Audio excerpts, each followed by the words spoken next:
சொல்லு சொல்லு. வாதிலே வாதிலே பூமியும் வந்தாக்கணும். ஏழு சபை சொல்.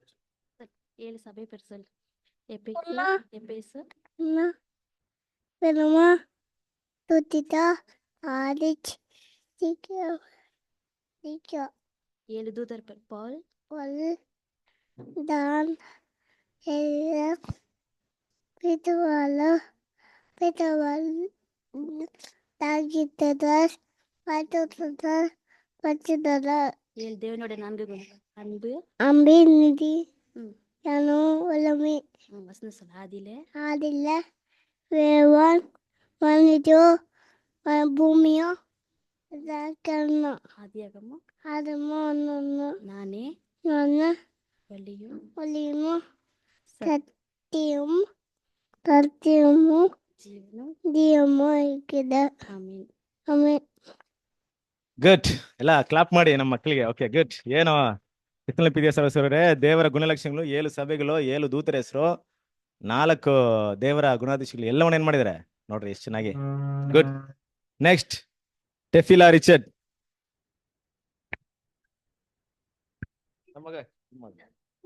ಒಂದ್ ನಿಮಿಷ ಕರಿತೀನಿ. ನೆಕ್ಸ್ಟ್ ಇದಾದ್ಮೇಲೆ ಬರ್ತೀರಾ ನೀವು?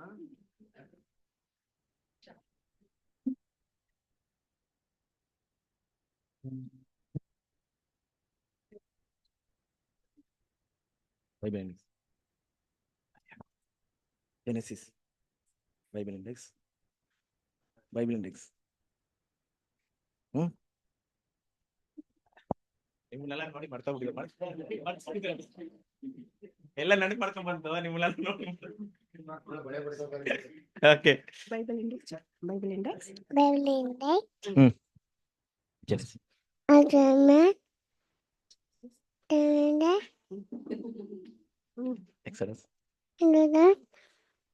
சொல்லு. ಲೆವಿಟಿಕಸ್. ಲೆವಿಟಿಕಸ್. ಕರ್ತರ್. ಕರ್ತರ್. ಏನು? ಮೆಮೊರೈ.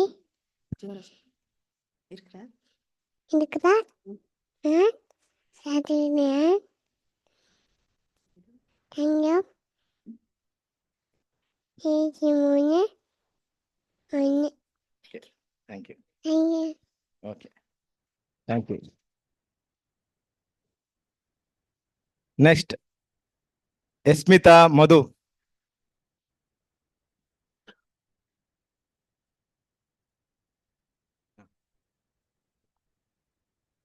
ಕೀರ್ತನೆಗಳು 145ನೇ ಅಧ್ಯಾಯ 10ನೇ ವಚನ. ಎಲ್ಲವೂ ನಿನ್ನನ್ನು ಸ್ತುತಿಸುವರು, ನಿನ್ನ ಭಕ್ತರು ನಿನ್ನನ್ನು ದೇವರಿಗೆ ಮಹಿಮೆ. ದೇವರಿಗೆ ಸ್ತೋತ್ರ, ದೇವರಿಗೆ ಮಹಿಮೆ. Thank you. Good, very good, very good. Next Anita Deepa.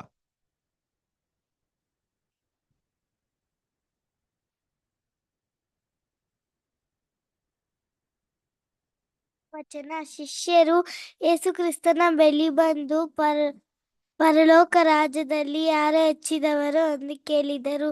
ಆಗ ಯೇಸುಕ್ರಿಸ್ತರು ಚಿಕ್ಕ ಮಗುವಿನ ಹತ್ತಿರಕ್ಕೆ ಕರೆದು ಅವರ ನಡುವೆ ನಿಲ್ಲಿಸಿ, ನೀವು ತಿರುಗಿಕೊಂಡು ಚಿಕ್ಕ ಮಕ್ಕಳಂತೆ ಆಗದೆ ಹೋದರೆ ನೀವು ಪರಲೋಕ ರಾಜ್ಯದಲ್ಲಿ ಸೇರೋದೇ ಇಲ್ಲ ಎಂದು ನಾನು ನಿಮಗೆ ಸತ್ಯವಾಗಿ ಹೇಳುತ್ತೇನೆ.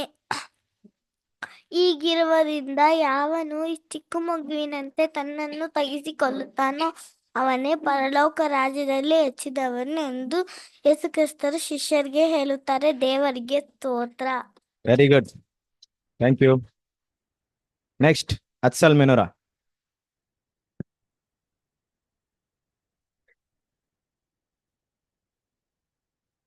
ತಂದೆಯಾದ ದೇವರಿಗೂ ಯೇಸುಕ್ರಿಸ್ತನಿಗೂ ಧನ್ಯವಾದಗಳು.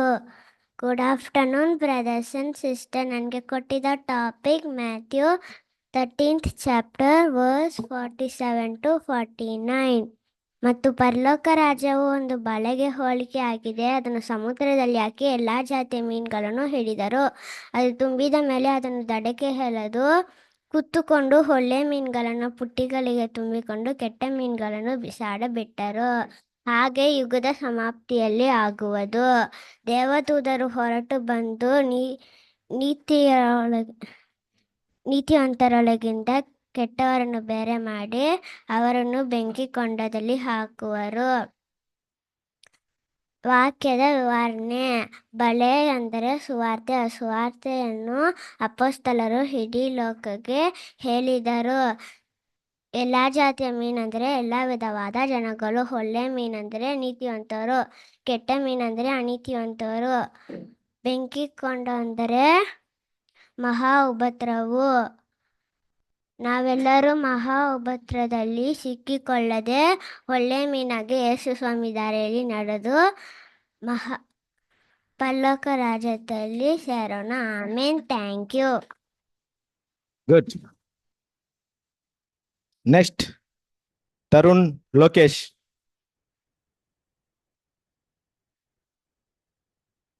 ಸಾಸಿವೆ ಕಾಳಿನ ಸಾಮ್ಯವನ್ನು ನೋಡೋಣ. ಪರಲೋಕ ರಾಜ್ಯವು ಸಾಸಿವೆ ಕಾಳಿಗೆ ಹೋಲಿಕೆಯಾಗಿದೆ. ಒಬ್ಬ ಮನುಷ್ಯನು ಅದನ್ನು ತೆಗೆದುಕೊಂಡು ಹೋಗಿ ತನ್ನ ಹೊಲದಲ್ಲಿ ಬಿತ್ತಿದನು. ಅದು ಎಲ್ಲ ಬೀಜಗಳಿಗಿಂತಲೂ ಸಣ್ಣದಾಗಿದೆ. ಬೆಳೆದ ಮೇಲೆ ಕಾಯಿ ಪಲ್ಯದ ಗಿಡಗಳಿಗಿಂತ ದೊಡ್ಡದಾಗಿ ಮರವಾಗುತ್ತದೆ. ಆ ಮರದಲ್ಲಿ ಆಕಾಶದಲ್ಲಿ ಹಾರಾಡುವ ಪಕ್ಷಿಗಳು ಬಂದು ಅದರ ಕೊಂಬೆಗಳಲ್ಲಿ ವಾಸ ಮಾಡುತ್ತವೆ. ಈ ಸಾಮ್ಯದ ಅರ್ಥವನ್ನು ತಿಳಿಯೋಣ. ಯೇಸು ಕ್ರಿಸ್ತರು ಕ್ರೈಸ್ತ ನಂಬಿಕೆಗೆ ಬಿತ್ತುವಾಗ ಚಿಕ್ಕದೊಂದು ಹಿಂಡನ್ನು ಆಯ್ಕೆ ಮಾಡುವುದಕ್ಕೆ ಬಿತ್ತುತ್ತಾರೆ. ಸಾಸಿವೆ ಕಾಳು ಗಿಡವಾಗಿ ಇರಬೇಕು, ಆದರೆ ದೊಡ್ಡ ಮರವಾಗಿ ಬೆಳೆಯಿತು. ಇವತ್ತು ಕ್ರೈಸ್ತರು ಎಷ್ಟೋ ಪಗಡಗಳನ್ನು ಮಾಡಿಕೊಂಡು ದೊಡ್ಡ ಸಂಸ್ಥೆಯಾಗಿ ಬೆಳೆದಿದ್ದರೆ ಪರವಾಗಿಲ್ಲ, ಆದರೆ ಎಲ್ಲ ದುರ್ಮಕ್ಕಳಿಗೆ ಸಭೆ ಆಶ್ರಯವಾಗಿದೆ. ದೇವರ ಯೋಜನೆ ಸಭೆ ಚಿಕ್ಕ ಹಿಂಡಾಗಿರಬೇಕು. ಅರ್ಥ. ದೇವರಿಗೆ ಸ್ತೋತ್ರ. Very good. Okay. Next Samuel Veerabhadra. ಕ್ರಿಸ್ತನಲ್ಲಿ ಪ್ರೀತಿಯ ಸಹೋದರ ಸಹೋದರಿಯರೇ, ನಿಮ್ಮೆಲ್ಲರಿಗೂ ತಂದೆ ದೇವರ ನಾಮದಲ್ಲಿಯೂ ನಮ್ಮ ಕರ್ತನಾದ ಯೇಸು ಕ್ರಿಸ್ತನ ನಾಮದಲ್ಲಿಯೂ ವಂದನೆಗಳು. ಮತ್ತಾಯ 13:44 ನಮ್ಮ ತಂದೆಯಾದ ದೇವರು ಹೇಳಿರುವ ಒಂದು ಸಾಮ್ಯವನ್ನು ನೋಡೋಣ. ಅದು ಯಾವುದೆಂದರೆ ಹೊಲದಲ್ಲಿ ಉಳಿಟ್ಟ ದ್ರವ್ಯದ ಸಾಮ್ಯ. ಪರಲೋಕ ರಾಜ್ಯವು ಹೊಲದಲ್ಲಿ ಉಳಿಟ್ಟ ದ್ರವ್ಯಕ್ಕೆ ಹೋಲಿಕೆಯಾಗಿದೆ. ಒಬ್ಬನು ಅದನ್ನು ಕೊಂಡುಕೊಂಡು ಮುಚ್ಚಿಬಿಟ್ಟು ಅದರಿಂದಾದ ಸಂತೋಷದಿಂದ ತನ್ನ ಬದುಕನ್ನೆಲ್ಲ ಮಾರಿ ಆ ಹೊಲವನ್ನು ಕೊಂಡುಕೊಂಡನು. ಪ್ರೀತಿಯ ಸಹೋದರ ಸಹೋದರಿಯರೇ, ಈ ಸಾಮ್ಯದ ಅರ್ಥ ಏನು ಅಂತ ನೋಡೋಣ. ಯೇಸು ಕ್ರಿಸ್ತನ ದೃಷ್ಟಿಯಲ್ಲಿ ಮನುಕುಲ ಅಂದರೆ ನಾವೆಲ್ಲರೂ ದ್ರವ್ಯವಾಗಿದ್ದೇವೆ. ಈ ದ್ರವ್ಯವನ್ನು ಕೊಂಡುಕೊಳ್ಳಲು ಯೇಸು ಕ್ರಿಸ್ತನು ತನ್ನ ಬದುಕನ್ನೆಲ್ಲ ಕೊಟ್ಟು ಅಂದರೆ ಯೇಸು ಕ್ರಿಸ್ತನಿಗೆ ಪರಲೋಕದಲ್ಲಿ ಇದ್ದಂಥ ಸ್ಥಾನಮಾನ ಮತ್ತು ಅವರ ತಂದೆಯ ಬಳಿಯಲ್ಲಿ ಇದ್ದಂಥ ದೊಡ್ಡ ಮಹಿಮೆಯನ್ನು ಬಿಟ್ಟು ದಾಸರ ರೂಪವನ್ನು ಧರಿಸಿಕೊಂಡು ಭೂಮಿಗೆ ಬಂದು ಲೋಕದ ಎಲ್ಲ ಮನುಷ್ಯರ ವಿಮೋಚನೆಗಾಗಿ ತನ್ನನ್ನೇ ಕ್ರಯವಾಗಿ ಕೊಟ್ಟು ನಮ್ಮೆಲ್ಲರನ್ನು ಕೊಂಡುಕೊಂಡರು. ಅಂದರೆ ಮನುಷ್ಯರಾದ ನಮ್ಮೆಲ್ಲರಿಗೂ ಪರಲೋಕದ ರಕ್ಷಣೆಯ ಮಾರ್ಗ ಉಂಟಾಯಿತು. ದೇವರಿಗೆ ಸ್ತೋತ್ರ. Very good. ನೆಕ್ಸ್ಟ್ ಸಾಕ್ಷಿ ಶ್ರೀಕಾಂತ್.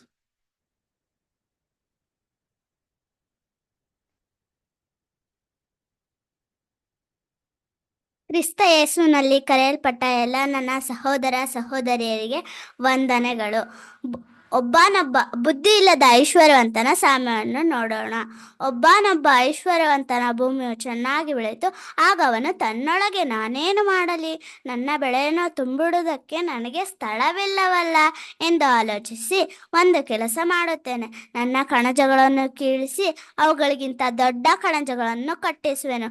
ಅಲ್ಲಿ ನನ್ನ ಎಲ್ಲ ದವಸ ಧಾನ್ಯಗಳನ್ನು ಸರಕುಗಳನ್ನು ತುಂಬಿಟ್ಟು ನನ್ನ ಜೀವಾತ್ಮಕ್ಕೆ ಜೀವವೇ ಅನೇಕ ವರ್ಷಗಳಿಗೆ ಅವಳಿಗೆ ಬೇಕಾದಷ್ಟು ಸಾರಕ್ಕೂ ನಿನಗೆ ಬಿದ್ದದೆ, ವಿಶ್ರಮಿಸಿಕೊ, ಊಟ ಮಾಡು, ಕುಡಿ, ಸುಖಪಡು ಎಂದು ಹೇಳುವೆನು ಅಂದುಕೊಂಡನು. ಆದರೆ ದೇವರು ಅವನಿಗೆ, ಬುದ್ಧಿಹೀನನು, ನೀನು ಈ ಹೊತ್ತು ರಾತ್ರಿ ನಿನ್ನ ಪ್ರಾಣವನ್ನು ನಿನ್ನ ಕಡೆಯಿಂದ ಕೇಳುವರು, ಆಗ ನೀನು ಸಿದ್ಧ ಮಾಡಿಟ್ಟಿರುವುದು ಯಾರಿಗಾಗುವುದು ಎಂದು ಹೇಳಿದನು. ತನಗೋಸ್ಕರ ದ್ರವ್ಯವನ್ನಿಟ್ಟುಕೊಂಡು ದೇವರ ವಿಷಯಗಳಲ್ಲಿ ಐಶ್ವರ್ಯವಂತನಾಗದೆ ಇರುವವನು ಅವನಂತೆಯೇ ಇದ್ದಾನೆ ಅಂದನು. ಈ ಸಮಯದ ಅರ್ಥ, ನಾವು ಲೋಕದ ರೀತಿಯಲ್ಲಿ ಐಶ್ವರ್ಯವಂತರಾಗಿರದೆ ದೇವರ ದೃಷ್ಟಿಯಲ್ಲಿ ಐಶ್ವರ್ಯವಂತರಾಗಿರಬೇಕು. ದೇವರ ಮುಂದೆ ಲೋಕದ ಐಶ್ವರ್ಯ ಏನೂ ಇಲ್ಲ. ದೇವರ ದೃಷ್ಟಿಯಲ್ಲಿ ಐಶ್ವರ್ಯವಂತ ಅಂದರೆ ಏನು? ದೇವರ ಗುಣಲಕ್ಷಣಗಳನ್ನು ನಾವು ಬೆಳೆಸಿಕೊಳ್ಳಬೇಕು. ದೇವರ ಆತ್ಮನಿಂದ ಉಂಟಾಗುವ ಫಲವೇನೆಂದರೆ ಪ್ರೀತಿ, ಸಂತೋಷ, ಸಮಾಧಾನ, ದೀರ್ಘಶಾಂತಿ, ದಯೆ, ಉಪಕಾರ, ನಂಬಿಕೆ, ಸದುತ್ವ, ಕ್ಷಮೆ, ದಮೆ ಇಂಥ ಗುಣಲಕ್ಷಣಗಳನ್ನು ಬೆಳೆಸಿಕೊಳ್ಳಬೇಕು. ಇದು ಶಾಶ್ವತವಾದದ್ದು, ದೇವರ ದೃಷ್ಟಿಗೆ ಬಹು ಬೆಲೆಯುಳ್ಳದ್ದು ಆಗಿದೆ. ದೇವರ ನಾಮ ಮಹಿಮೆ ಅಲ್ಲ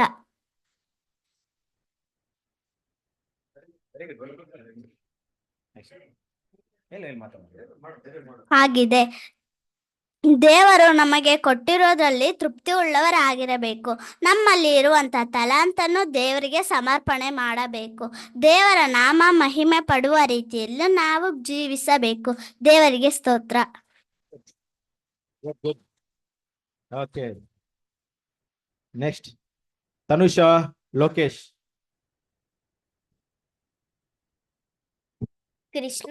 ಕ್ರಿಸ್ತನಲ್ಲಿ ಕರೆಯಲ್ಪಟ್ಟ ಎಲ್ಲ ಸಹೋದರ ಸಹೋದರಿಯರಿಗೂ ವಂದನೆಗಳು. ಪರಿಸಾಯನು ಸುಂಕದವನ ಪ್ರಾರ್ಥನೆ ಕುರಿತದ್ದು. ಪ್ರಾರ್ಥನೆ ಮಾಡಬೇಕೆಂದು ಇಬ್ಬರು ಮನುಷ್ಯರು ದೇವಾಲಯಕ್ಕೆ ಹೋದರು. ಒಬ್ಬನು ಪರಿಸಾಯನು, ಒಬ್ಬನು ಸುಂಕದವನು. ಪರಿಸಾಯನು ನಿಂತುಕೊಂಡು ಪ್ರಾರ್ಥಿಸುವಾಗ ತನ್ನೊಳಗೆ, ದೇವರೇ, ಸುಳ್ಳುಕೊಳ್ಳುವವರು, ಅನ್ಯಾಯಗಾರರು, ಆಧಾರ ಮಾಡುವವರು ಆಗಿರುವ ಉಳಿದ ಜನರಂತೆ ನಾನಲ್ಲ, ಈ ಸುಂಕದವನಂತೆಯೂ ಅಲ್ಲ.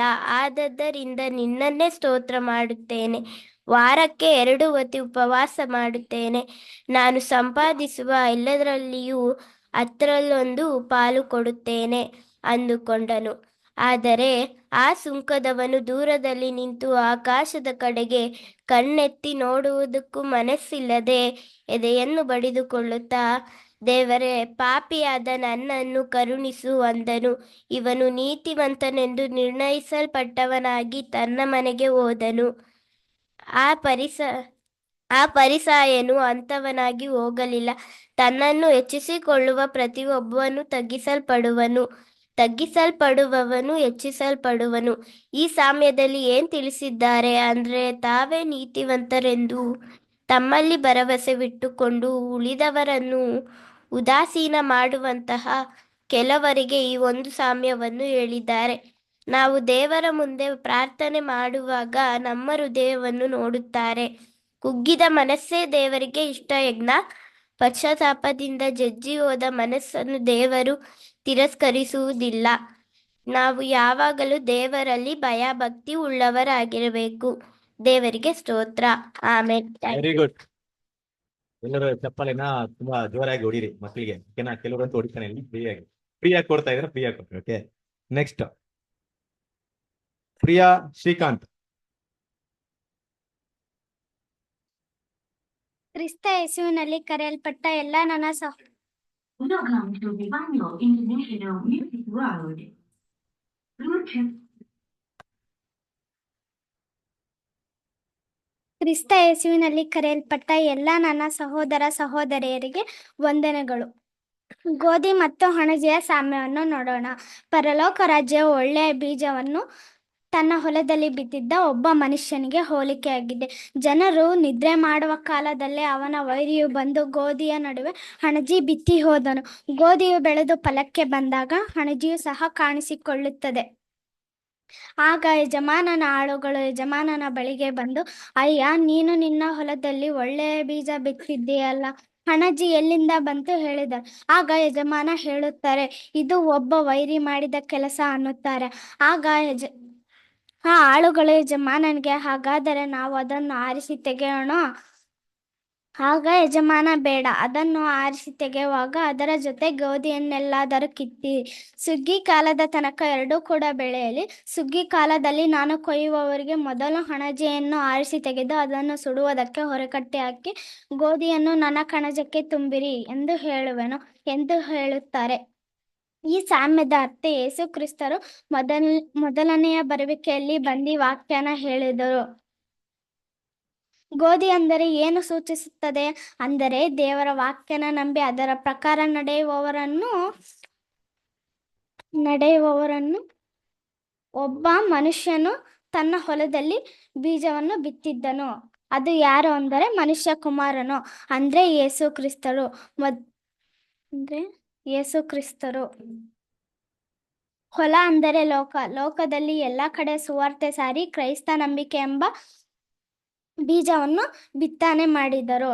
ಯಾವಾಗ ಅಪೊಸ್ತಲರೆಲ್ಲ ನಿದ್ರೆ ಹೋದರೋ ಅಂದ್ರೆ ಮರಣ ಹೊಂದಿದರೋ ಆಗ ರಾತ್ರಿ ಹೊತ್ತು ಶತ್ರು ಬಂದು ಗೋಧಿಯ ನಡುವೆ ಹಣಜಿ ಬಿತ್ತಿ ಹೋದನು.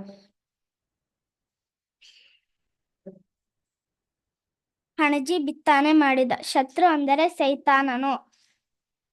ಬೆಳಗ್ಗೆ ಎದ್ದು ನೋಡಿದರೆ ಗೋಧಿಯ ಹೊಲದಲ್ಲಿ ಹಣಜಿಯು ಕಾಣಿಸಿಕೊಳ್ಳುತ್ತದೆ. ಸೈತಾನನು ಸುಳ್ಳು ಕ್ರೈಸ್ತರನ್ನು ಬಿತ್ತನೆ ಮಾಡಿದ. ಅಪೊಸ್ತಲರೆಲ್ಲ ಬಿತ್ತನೆ ಮಾಡಿದ್ದು ಗೋಧಿ.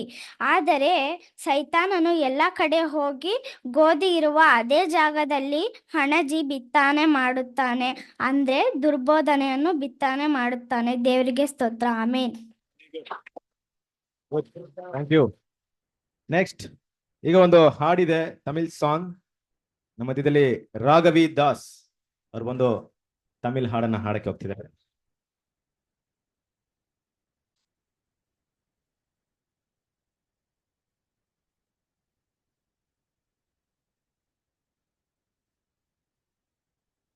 எல்லா சகோதர சகோதரிகளுக்கும் நமஸ்தே.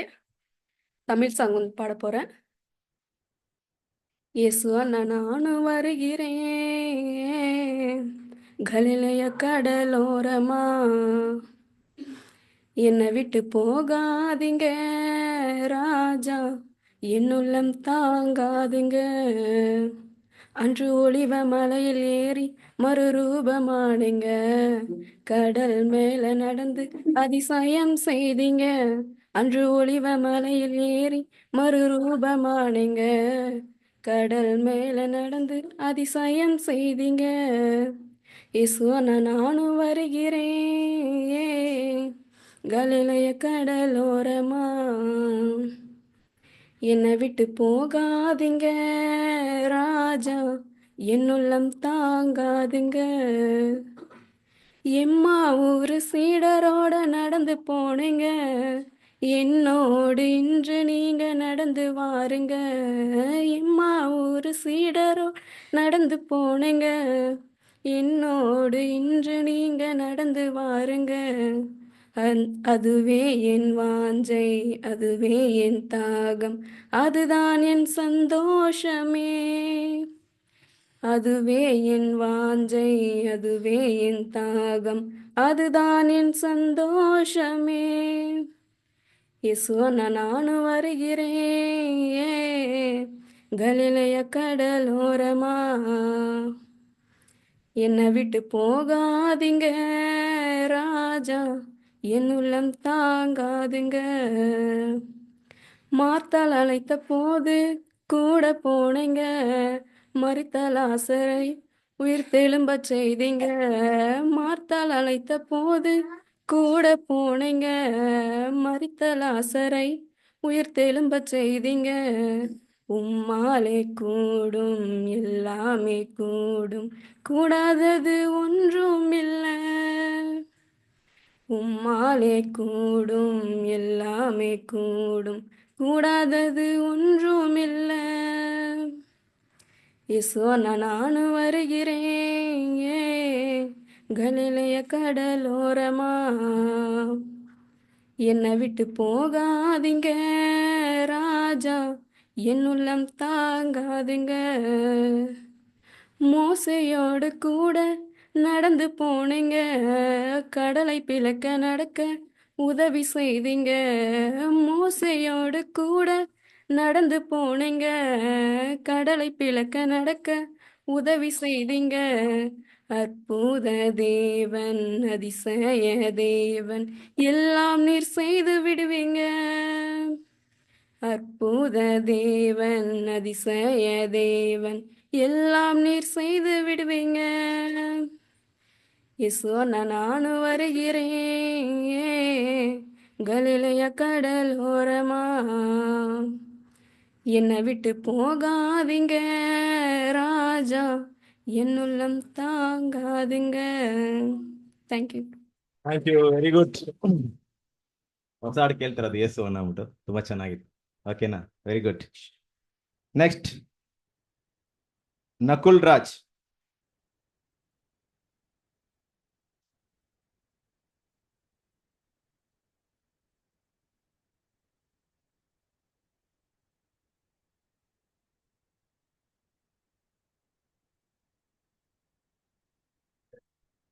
ತಂದೆಯಾದ ದೇವರ ನಾಮದಲ್ಲಿಯೂ ಕರ್ತನಾದ ಯೇಸು ಕ್ರಿಸ್ತ ನಾಮದಲ್ಲಿಯೂ ನಿಮ್ಮೆಲ್ಲರಿಗೂ ವಂದನೆಗಳು. ಇವತ್ತು ನಾವು 3 ಲೋಕದ ಬಗ್ಗೆ ತಿಳಿದುಕೊಳ್ಳೋಣ. ಸತ್ಯವೇದದಲ್ಲಿ 3 ಲೋಕದ ಬಗ್ಗೆ ತಿಳಿಸಿದ್ದಾರಾ ಅಂದರೆ ಹೌದು, ತಿಳಿಸಿದ್ದಾರೆ. ನಮ್ಮ ಸತ್ಯವೇದದಲ್ಲಿ 3 ಪ್ರಪಂಚಗಳಿತ್ತು, 3 ಕಾಲಗಳಿತ್ತು ಅಥವಾ 3 ಲೋಕಗಳಿತ್ತು ಎಂದು ವಾಕ್ಯ ಹೇಳುತ್ತದೆ. 3 ಲೋಕಗಳು ಎಂದರೆ ಪೂರ್ವ ಕಾಲದ 3 ಸತ್ಯವೇದದಲ್ಲಿ 3 ಲೋಕಗಳು ಎಂದರೆ ಪೂರ್ವ ಕಾಲದಲ್ಲಿ ಇರುವಂತಹ ಮೊದಲನೇ ಲೋಕ, 2ನೇ ಲೋಕ ಯಾವ್ದಪ್ಪ ಅಂದ್ರೆ ಈಗಿರುವಂತ ದುಷ್ಟ ಪ್ರಪಂಚ, 3ನೇ ಲೋಕ ಮುಂದೆ ಬರುವಂತ ಲೋಕ ಆಗಿದೆ. 2ನೇ ಪೇತ್ರ 3ನೇ ಅಧ್ಯಾಯ 5 ಮತ್ತು 6ನೇ ವಚನದಲ್ಲಿ ಹೇಳ್ತಾರೆ, ಹೀಗೆ ಮಾತನಾಡುವವರು ಒಂದು ಸಂಗತಿಯನ್ನು ತಿಳಿದಿರಬೇಕೆಂದು ಮರೆತು ಬಿಡ್ತಾರೆ. ಅದೇನೆಂದರೆ ಪೂರ್ವ ಕಾಲದಲ್ಲಿ ಇರುವಂತ ಭೂಮಿ ಆಕಾಶಗಳನ್ನು ದೇವರು ನೀರಿನಿಂದ ಉಂಟಾಗಿ ನೀರಿನಿಂದ ಆಧಾರಗೊಂಡಿರುವಲ್ಲಿ ಆ ನೀರುಗಳಿಂದಲೇ ಆ ಲೋಕವು ಜಲಪ್ರಳಯದಲ್ಲಿ ನಾಶ ಆಯಿತು. ಆಗಿರುವಂತ ಒಂದು ಲೋಕವನ್ನು ದೇವ್ರು ಜಲಪ್ರಳಯದಲ್ಲಿ ನಾಶ ಮಾಡಿದ್ರು ಎಂದು ನಮ್ಗೆ ಸ್ವಸ್ಥವಾಗಿ ತಿಳಿಸಿದ್ದಾರೆ. ಇದು ಮೊದಲನೇ ಲೋಕ. 2ನೇ ಲೋಕ ಈಗಿರುವಂತ ಕೆಟ್ಟ ಲೋಕ ಆಗಿದೆ. 2ನೇ ಪೇತ್ರ 3ನೇ ಅಧ್ಯಾಯ 7ನೇ ವಚನದಲ್ಲಿ ಹೇಳ್ತಾರೆ, ಈಗಿರುವಂತ ಭೂಮಿ ಆಕಾಶಗಳನ್ನು ದೇವರು ಬೆಂಕಿಯಿಂದ ನಾಶ ಮಾಡೋದಕ್ಕೋಸ್ಕರನೇ ಇಟ್ಟಿದ್ದಾರೆ. ಇನ್ನೊಂದು ವಾಕ್ಯವನ್ನು ನೋಡೋಣ. ಗಲಾತ್ಯರು 1ನೇ ಅಧ್ಯಾಯ 4ನೇ ವಚನದಲ್ಲಿ ಹೇಳ್ತಾರೆ, ಕೆಟ್ಟದಾಗಿರುವ ಈಗಿನ ದುಷ್ಟ ಯುಗದೊಳಗೆಯಿಂದ ಬಿಡಿಸಬೇಕೆಂದು ನಮ್ಮ ತಂದೆಯಾದ ದೇವರಿಗೆ ಚಿತ್ತದ ಅನುಸಾರವಾಗಿ ನಮ್ಮ ಪಾಪಗಳ ದೆಸೆಯಿಂದ ತನ್ನನ್ನು ಮರಣಕ್ಕೆ ಒಪ್ಪಿಸಿದ್ದನು. ಈಗಿರೋಂತ ಲೋಕ ಒಳ್ಳೆ ಲೋಕ ಅಲ್ಲ, ದುಷ್ಟ ಪ್ರಪಂಚ. ಇದು 2ನೇ ಲೋಕ. ಮುಂದೆ ಬರ್ಬೇಕಾದಂತ ಲೋಕ ಯಾವ್ದಪ್ಪ ಅಂದ್ರೆ 2ನೇ ಪೇತ್ರ 3ನೇ ಅಧ್ಯಾಯ 13ನೇ ವಚನದಲ್ಲಿ ಹೇಳ್ತಾರೆ, ನಾವು ದೇವರ ವಾಗ್ದಾನವನ್ನು ನಂಬಿ ನೂತನ ಭೂಮಂಡಲವನ್ನು ನೂತನ ಆಕಾಶ ಮಂಡಲವನ್ನು ಎದುರು ನೋಡ್ತಾ ಇದ್ದೀವಿ, ಅದರಲ್ಲಿ ನೀತಿಯು ವಾಸವಾಗಿದೆ. ಇದು ಮುಂದೆ ಬರುವಂತ ಲೋಕ ಆಗಿದೆ. ಆಗಿರ್ಬೇಕಾದ್ರೆ ನಮ್ಮ ಸತ್ಯವೇದದಲ್ಲಿ 3 ಲೋಕದ ಬಗ್ಗೆ ತಿಳಿಸಿದ್ದಾರೆ. ಅದರಲ್ಲಿ ನಾವಿವತ್ತು ಮೊದಲನೇ ಲೋಕದ ಬಗ್ಗೆ ತಿಳಿದುಕೊಳ್ಳೋಣ. ಮೊದಲನೇ ಲೋಕದಲ್ಲಿ ಯಾಕೆ ಜಲಪ್ರಳಯ ಬಂತು? ಮೊದಲನೇ ಲೋಕ ಎಲ್ಲಿಂದ ಎಲ್ಲಿಯವರೆಗೆ? ಮೊದಲನೇ ಲೋಕದಲ್ಲಿ ಏನ್ ಭೂಮಿ ಇತ್ತು, ಏನ್ ಆಕಾಶ ಇತ್ತು ಎಂದು ಓದಿ ತಿಳಿಯೋಣ. ಮೊದಲನೇ ಲೋಕದಲ್ಲಿ ಸಮಯ ಎಷ್ಟು ಅಂದರೆ ಆದಾಮನ್ನು ಸೃಷ್ಟಿ ಮಾಡೋದ್ರಿಂದ ಹಿಡಿದು ಜಲಪ್ರಳಯ ಆಗೋವರೆಗೂ ಮೊದಲನೇ ಲೋಕ. ದೇವರು ಮೊದಲು ಸೃಷ್ಟಿ ಮಾಡಿತು ಯಾವ್ದನಂದ್ರೆ ಆದಿಕಾಂಡ 1ನೇ ಅಧ್ಯಾಯ 1ನೇ ವಚನದಲ್ಲಿ ಹೇಳ್ತಾರೆ, ದೇವರು ಮೊದಲು ಸೃಷ್ಟಿ ಮಾಡಿತೆ ಭೂಮಿ ಆಕಾಶವನ್ನು. ನಂತರ ಯಾವ್ದನ್ನ ಸೃಷ್ಟಿ ಮಾಡ್ತಾರೆ ಅಂದ್ರೆ ಆದಿಕಾಂಡ 1ನೇ ಅಧ್ಯಾಯ 8ನೇ ವಚನದಲ್ಲಿ ಹೇಳ್ತಾರೆ, ಆ ಗುಮ್ಮಟಕ್ಕೆ ಆಕಾಶವೆಂದು ಹೆಸರಿಟ್ಟಿ ಹೀಗೆ ಸಾಯಂಕಾಲ ಪ್ರಾತಃಕಾಲವಾಗಿ 2ನೇ ದಿನ ಮುಗಿದೋಯ್ತು. ದೇವರು ಮೊದಲನೇ ದಿನವೇ ಆಕಾಶವನ್ನು ಸೃಷ್ಟಿ ಮಾಡಿದ್ರು. ಆಗಿರ್ಬೇಕಾದ್ರೆ ಮತ್ತೆ ಯಾಕೆ 2ನೇ ದಿನದಲ್ಲಿ ಆಕಾಶವನ್ನು ಸೃಷ್ಟಿ ಮಾಡಿದ್ರು ಎಂದು ಹೇಳ್ತಾರೆ? ಸತ್ಯವೇದದಲ್ಲಿ ಆಕಾಶ ಎಂದರೆ ಅರ್ಥ ಏನು ಎಂದು ತಿಳಿದುಕೊಳ್ಳೋಣ. ಮೊದಲನೇ ವಾಕ್ಯದಲ್ಲಿ ಬರುವ ಆಕಾಶಕ್ಕೂ 8ನೇ ವಾಕ್ಯದಲ್ಲಿ ಬರುವ ಆಕಾಶಕ್ಕೂ ವ್ಯತ್ಯಾಸ ಏನು ಎಂದು ತಿಳಿಯಬೇಕು. ಮೊದಲನೇ ಲೋಕದಲ್ಲಿ ಆಕಾಶವನ್ನು ಸೃಷ್ಟಿ ಮಾಡಿದ್ರು. ಯಾವ ಆಕಾಶದ ಬಗ್ಗೆ ಹೇಳ್ತಾರೆ ಅಂದರೆ ಬ್ರಹ್ಮಾಂಡದ ಬಗ್ಗೆ, ಈ ಭೂಮಿಯನ್ನು ಸುತ್ತುವರೆದಿರುವ ಗ್ರಹ ಮಂಡಲದ ಬಗ್ಗೆ ಹೇಳ್ತಾರೆ. ಕೀರ್ತನೆ 19ನೇ ಅಧ್ಯಾಯ 1ರಿಂದ 4ನೇ ವಚನದಲ್ಲಿ ಹೇಳ್ತಾರೆ, ಆಕಾಶವು ದೇವರ ಪ್ರಭಾವವನ್ನು ಪ್ರಚುರಪಡಿಸುತ್ತದೆ, ಗಗನವು ಆತನ ಕೈ ಕೆಲಸವನ್ನು ತಿಳಿಸುತ್ತದೆ. ದಿನವು ದಿನಕ್ಕೆ ಪ್ರಕಟಿಸುತ್ತಿರುವುದು, ರಾತ್ರಿಯು ರಾತ್ರಿಗೆ ಹೊರತುಸಿರುವುದು. ಶಬ್ದವಿಲ್ಲ, ಮಾತಿಲ್ಲ, ಅವುಗಳ ಸ್ವರ ಕೇಳಿಸೋದೇ ಇಲ್ಲ.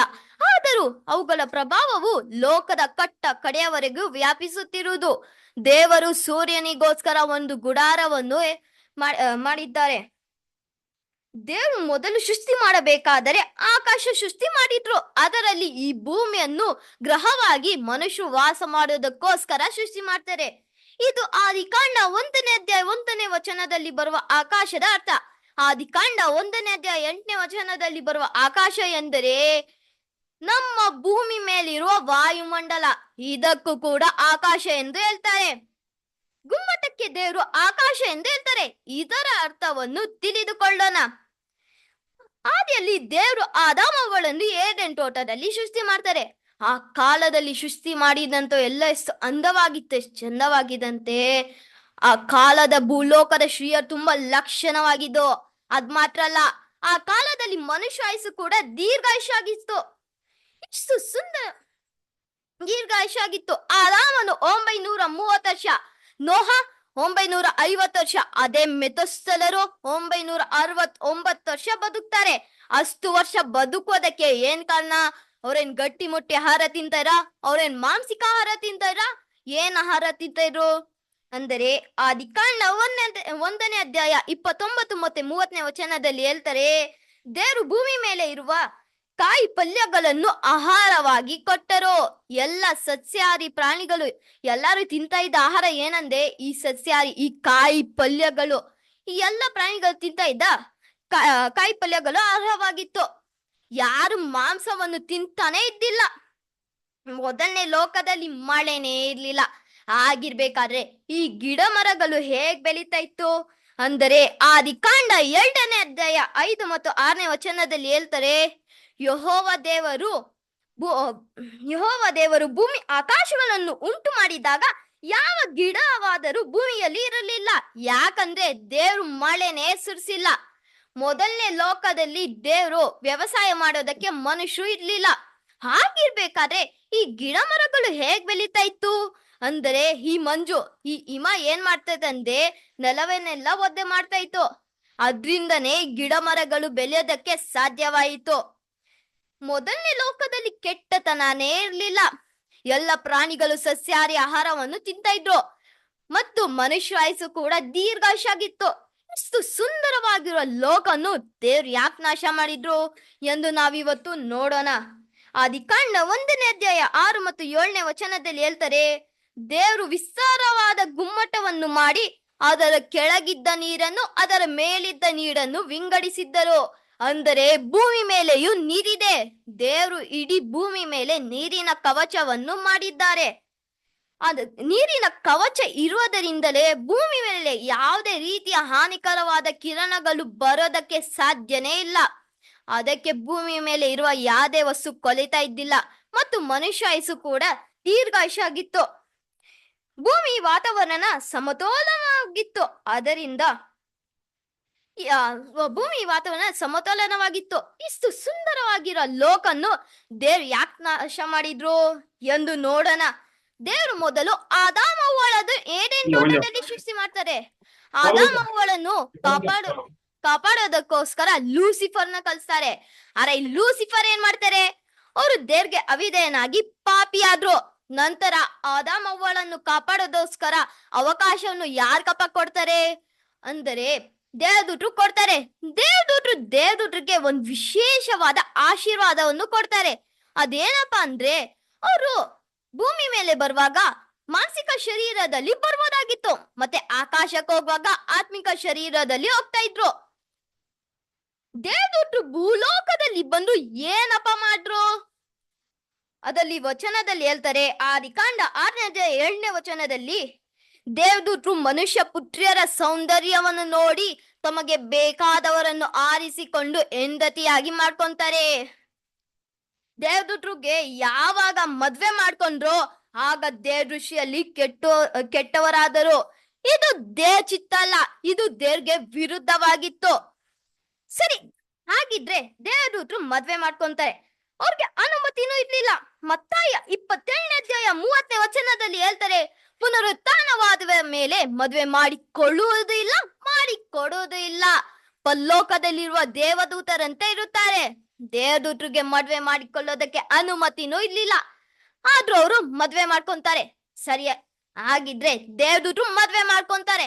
ನಂತರ ಯಾರಪ್ಪ ಹುಟ್ತಾರೆ ಅಂದರೆ ಆದಿಕಾಂಡ 6ನೇ ಅಧ್ಯಾಯ 4 ಮತ್ತು 5ನೇ ವಚನದಲ್ಲಿ ದೇವದೂತರು ಮನುಷ್ಯ ಪುತ್ರಿಯರು ಸೇರಿದ್ದರಿಂದ ಮಹಾ ಶರೀರಗಳು ಹುಟ್ತಾರೆ. ಭೂಮಿ ಮೇಲೆ ಕೆಟ್ಟತನ ಹೆಚ್ಚಾಯಿತು. ಈ ರಾಕ್ಷಸರು ಭೂಮಿ ಮೇಲೆ ಇರುವ ಸಾಮಾನ್ಯ ಮನುಷ್ಯರ ಮೇಲೆ ದೌರ್ಜನ್ಯ ಮಾಡಿ ಆಡಳಿತ ಮಾಡೋದಕ್ಕೆ ಶುರು ಮಾಡ್ತಾರೆ. ಈ ರಾಕ್ಷಸರು ಎಷ್ಟಡಿ ಇರ್ತಾರಂದ್ರೆ 50 ಅಡಿ ಇರ್ತಾರೆ. ಭೂಲೋಕದವರು ದೇವರ ದೃಷ್ಟಿಗೆ ಕೆಟ್ಟು ಹೋಗಿದ್ದರು. ಅನ್ಯಾಯವು ಭೂಲೋಕವನ್ನು ತುಂಬಿಕೊಂಡಿತು. ಮನುಷ್ಯರ ಕೆಟ್ಟತನವು ಭೂಮಿ ಮೇಲೆ ಹೆಚ್ಚಾಗಿರುವುದು ದೇವರು ನೋಡಿ ಮನುಷ್ಯರನ್ನು ಉಂಟು ಮಾಡಿದ್ದಕ್ಕೆ ಪಶ್ಚಾತ್ತಾಪ ಪಟ್ಟು ಹೃದಯದಲ್ಲಿ ನೋಡ್ಕೊಂತಾರೆ. ಅವರನ್ನು ನಾಶ ಮಾಡೋದಕ್ಕೋಸ್ಕರ ಒಂದು ಉಪಾಯವನ್ನು ಯೋಚಿಸುತ್ತಾರೆ. ಅದಕ್ಕೆ ನೋಹನನ್ನು ಆರಿಸ್ಕೊಂತಾರೆ. ಯಾಕಪ್ಪ, ನೋಹನನ್ನೇ ಆರಿಸ್ಕೊಬೇಕಾಗಿತ್ತು? ಇನ್ನು ಭೂಮಿ ಮೇಲೆ ಸೋನ್ ಜನರು ಇದ್ದಲ್ಲ, ನೋಹನನ್ನೇ ಆರಿಸ್ಕೊಬೇಕಾಗಿತ್ತು ಅಂದರೆ ಆದಿಕಾಂಡ 6ನೇ ಅಧ್ಯಾಯ 9ನೇ ವಚನದಲ್ಲಿ ಹೇಳ್ತಾರೆ, ನೋಹನರು ಒಬ್ರೇ ಅವ್ರ ಕಾಲದಲ್ಲಿ ನೀತಿವಂತನು ಮತ್ತು ತಪ್ಪಿಲ್ದವರಾಗಿದ್ರು. ಮತ್ತೆ ಅವ್ರ ದೇವ್ರಿಗೆ ತುಂಬಾ ಅನ್ಯೋನ್ಯವಾಗಿ ನಡೆದುಕೊಳ್ತಾ ಇದ್ರು. ಅಷ್ಟ್ ಮಾತ್ರ ಅಲ್ಲ, ಅವ್ರ ಮೈ ಮೇಲೆ ಯಾವ್ದೇ ದೇವದೂತ ರಕ್ತ ಬೆರಿತಿರಲಿಲ್ಲ.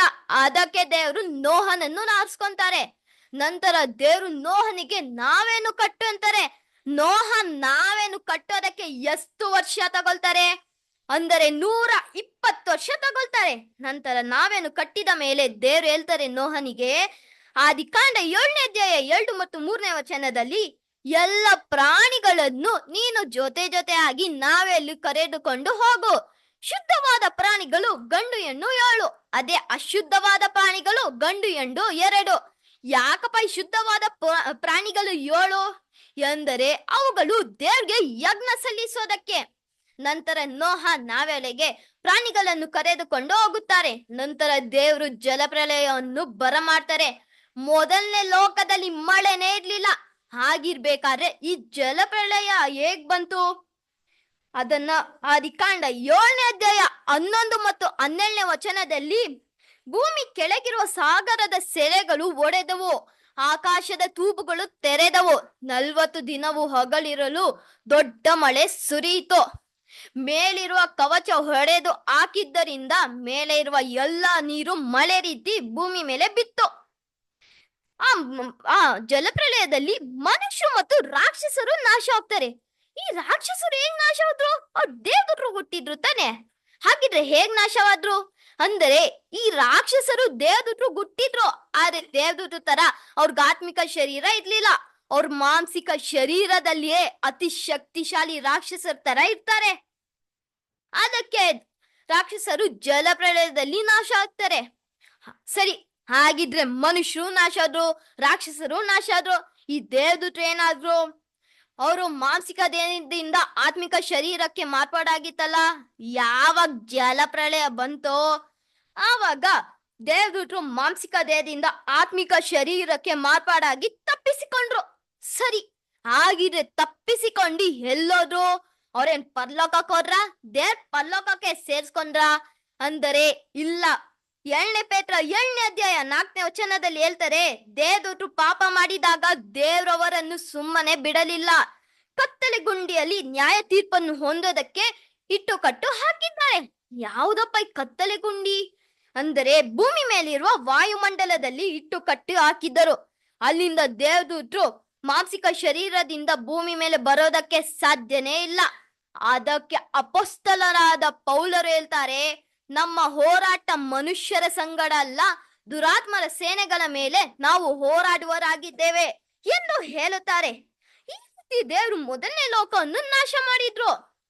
ದೇವರು ನೋಹನ ಮತ್ತು ಅವರ ಕುಟುಂಬದವರು ಮಾತ್ರ ಕಾಪಾಡಿದ್ದರು. ನಂತರ ನಾವೆಯಿಂದ ಹೊರಗೆ ಬರುತ್ತಾರೆ. ಎಲ್ಲಿಗೆ ಬರುತ್ತಾರೆ ಎಂದರೆ ಅರಾರಟ್ ಸೀಮೆಯಲ್ಲಿ ನಾವೆಯು ನಿಂತುಕೊಳ್ಳುತ್ತಾರೆ. ನಾವೆಯಿಂದ ನೋಹ ಅವರ ಕುಟುಂಬದವರು ಬಂದು ದೇವರಿಗೆ ಯಜ್ಞಗಳನ್ನು ಸಲ್ಲಿಸುತ್ತಾರೆ. ಯಜ್ಞಗಳನ್ನು ಸಲ್ಲಿಸುವಾಗ ದೇವರು ನೋಹನೊಂದಿಗೆ ಒಂದು ಒಡಂಬಡಿಕೆಯನ್ನು ಮಾಡ್ಕೊಂತಾರೆ.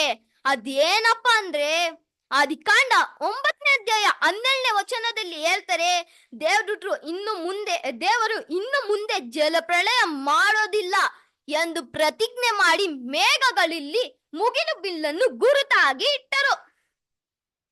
ಪೂರ್ವ ಕಾಲದಲ್ಲಿ ಇರುವಂತಹ ಭೂಮಿ, ಪೂರ್ವ ಕಾಲದಲ್ಲಿ ಇರುವಂತಹ ಆಕಾಶವನ್ನು ದೇವ್ರು ನಾಶ ಮಾಡಿದ್ರ? ಇಲ್ಲ. ಈ ಭೂಮಿ ಮೇಲೆ ಇರುವ ವ್ಯವಸ್ಥೆಯನ್ನು ದೇವ್ರು ನಾಶ ಮಾಡಿದ್ರು. ರಾಕ್ಷಸದ ಆಡಳಿತವನ್ನು ಹಾಳು ಮಾಡಿದ್ರು. ಮತ್ತು ದೇಹದ ಹತ್ರ ಅವ್ರು ಇಷ್ಟ ಬಂದಾಗ ಮಾನಸಿಕ ಶರೀರದಲ್ಲಿ ಬಂದು ಪಾಪ ಮಾಡಿ ಹೋಗ್ತಾ ಇದ್ರು. ಅದನ್ನು ದೇವರು ತೆಗೆದು ಹಾಕಿದ್ದರು. ಈಗ ಅವರು ಆತ್ಮಿಕ ಶರೀರದಿಂದ ಮಾಂಸಿಕ ದೇಹದಲ್ಲಿ ಬರೋದಕ್ಕೆ ಆಗೋದೇ ಇಲ್ಲ. ದೇವರು ಅವರನ್ನು ಕತ್ತಲೆ ಗುಂಡಿಯಲ್ಲಿ ಕಟ್ಟು ಹಾಕಿದ್ದಾರೆ. ಭೂಮಿಯನ್ನು ನಾಶ ಮಾಡಿದ್ರ?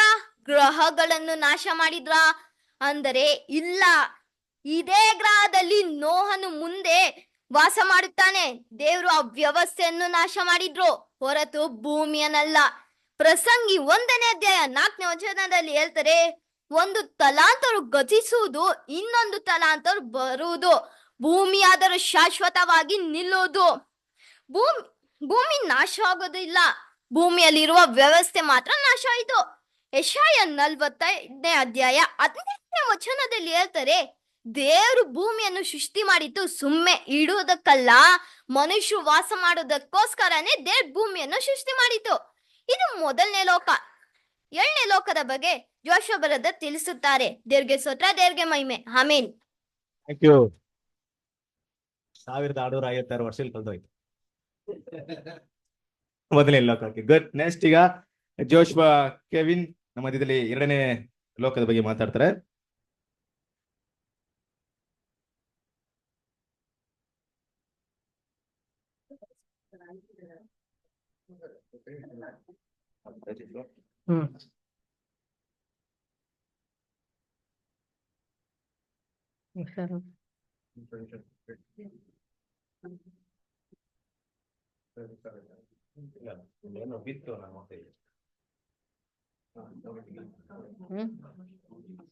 ಕರ್ತನಲ್ಲಿ ಪ್ರೀತಿಯುಳ್ಳ ಸಹೋದರ ಸಹೋದರರಿಗೆ ತಂದೆಯಾದ ದೇವರ ನಾಮದಲ್ಲಿಯೂ ರಕ್ಷಕನಾದ ಯೇಸು ಕ್ರಿಸ್ತನ ನಾಮದಲ್ಲಿಯೂ ವಂದನೆಗಳು. ಇವತ್ತು ನಾವು 2ನೇ ಲೋಕದ ಬಗ್ಗೆ ನೋಡೋಣ. 2ನೇ ಲೋಕ ಜಲಪ್ರಳಯದ ನಂತರ ಆರಂಭ ಆಯಿತು. ಹೆಂಗಂದ್ರೆ ಜಲಪ್ರಳಯದಲ್ಲಿ 1ನೇ ಲೋಕ ಮುಕ್ತಾಯಗೊಂಡು 2ನೇ ಲೋಕ ಪ್ರಾರಂಭವಾಯಿತು. ಮತ್ತೆ 40 ದಿನ ಹಗಲು ರಾತ್ರಿ ಜಲಪ್ರಳಯ ಉಂಟಾಯಿತು. ಮತ್ತೆ ಈ ಜಲಪ್ರಳಯದ ನೀರೆಲ್ಲ ಒಣಗಲು ಒಟ್ಟು 1 ತಿಂಗಳು 10 ವರ್ಷ ಬೇಕಾಗಿತ್ತು.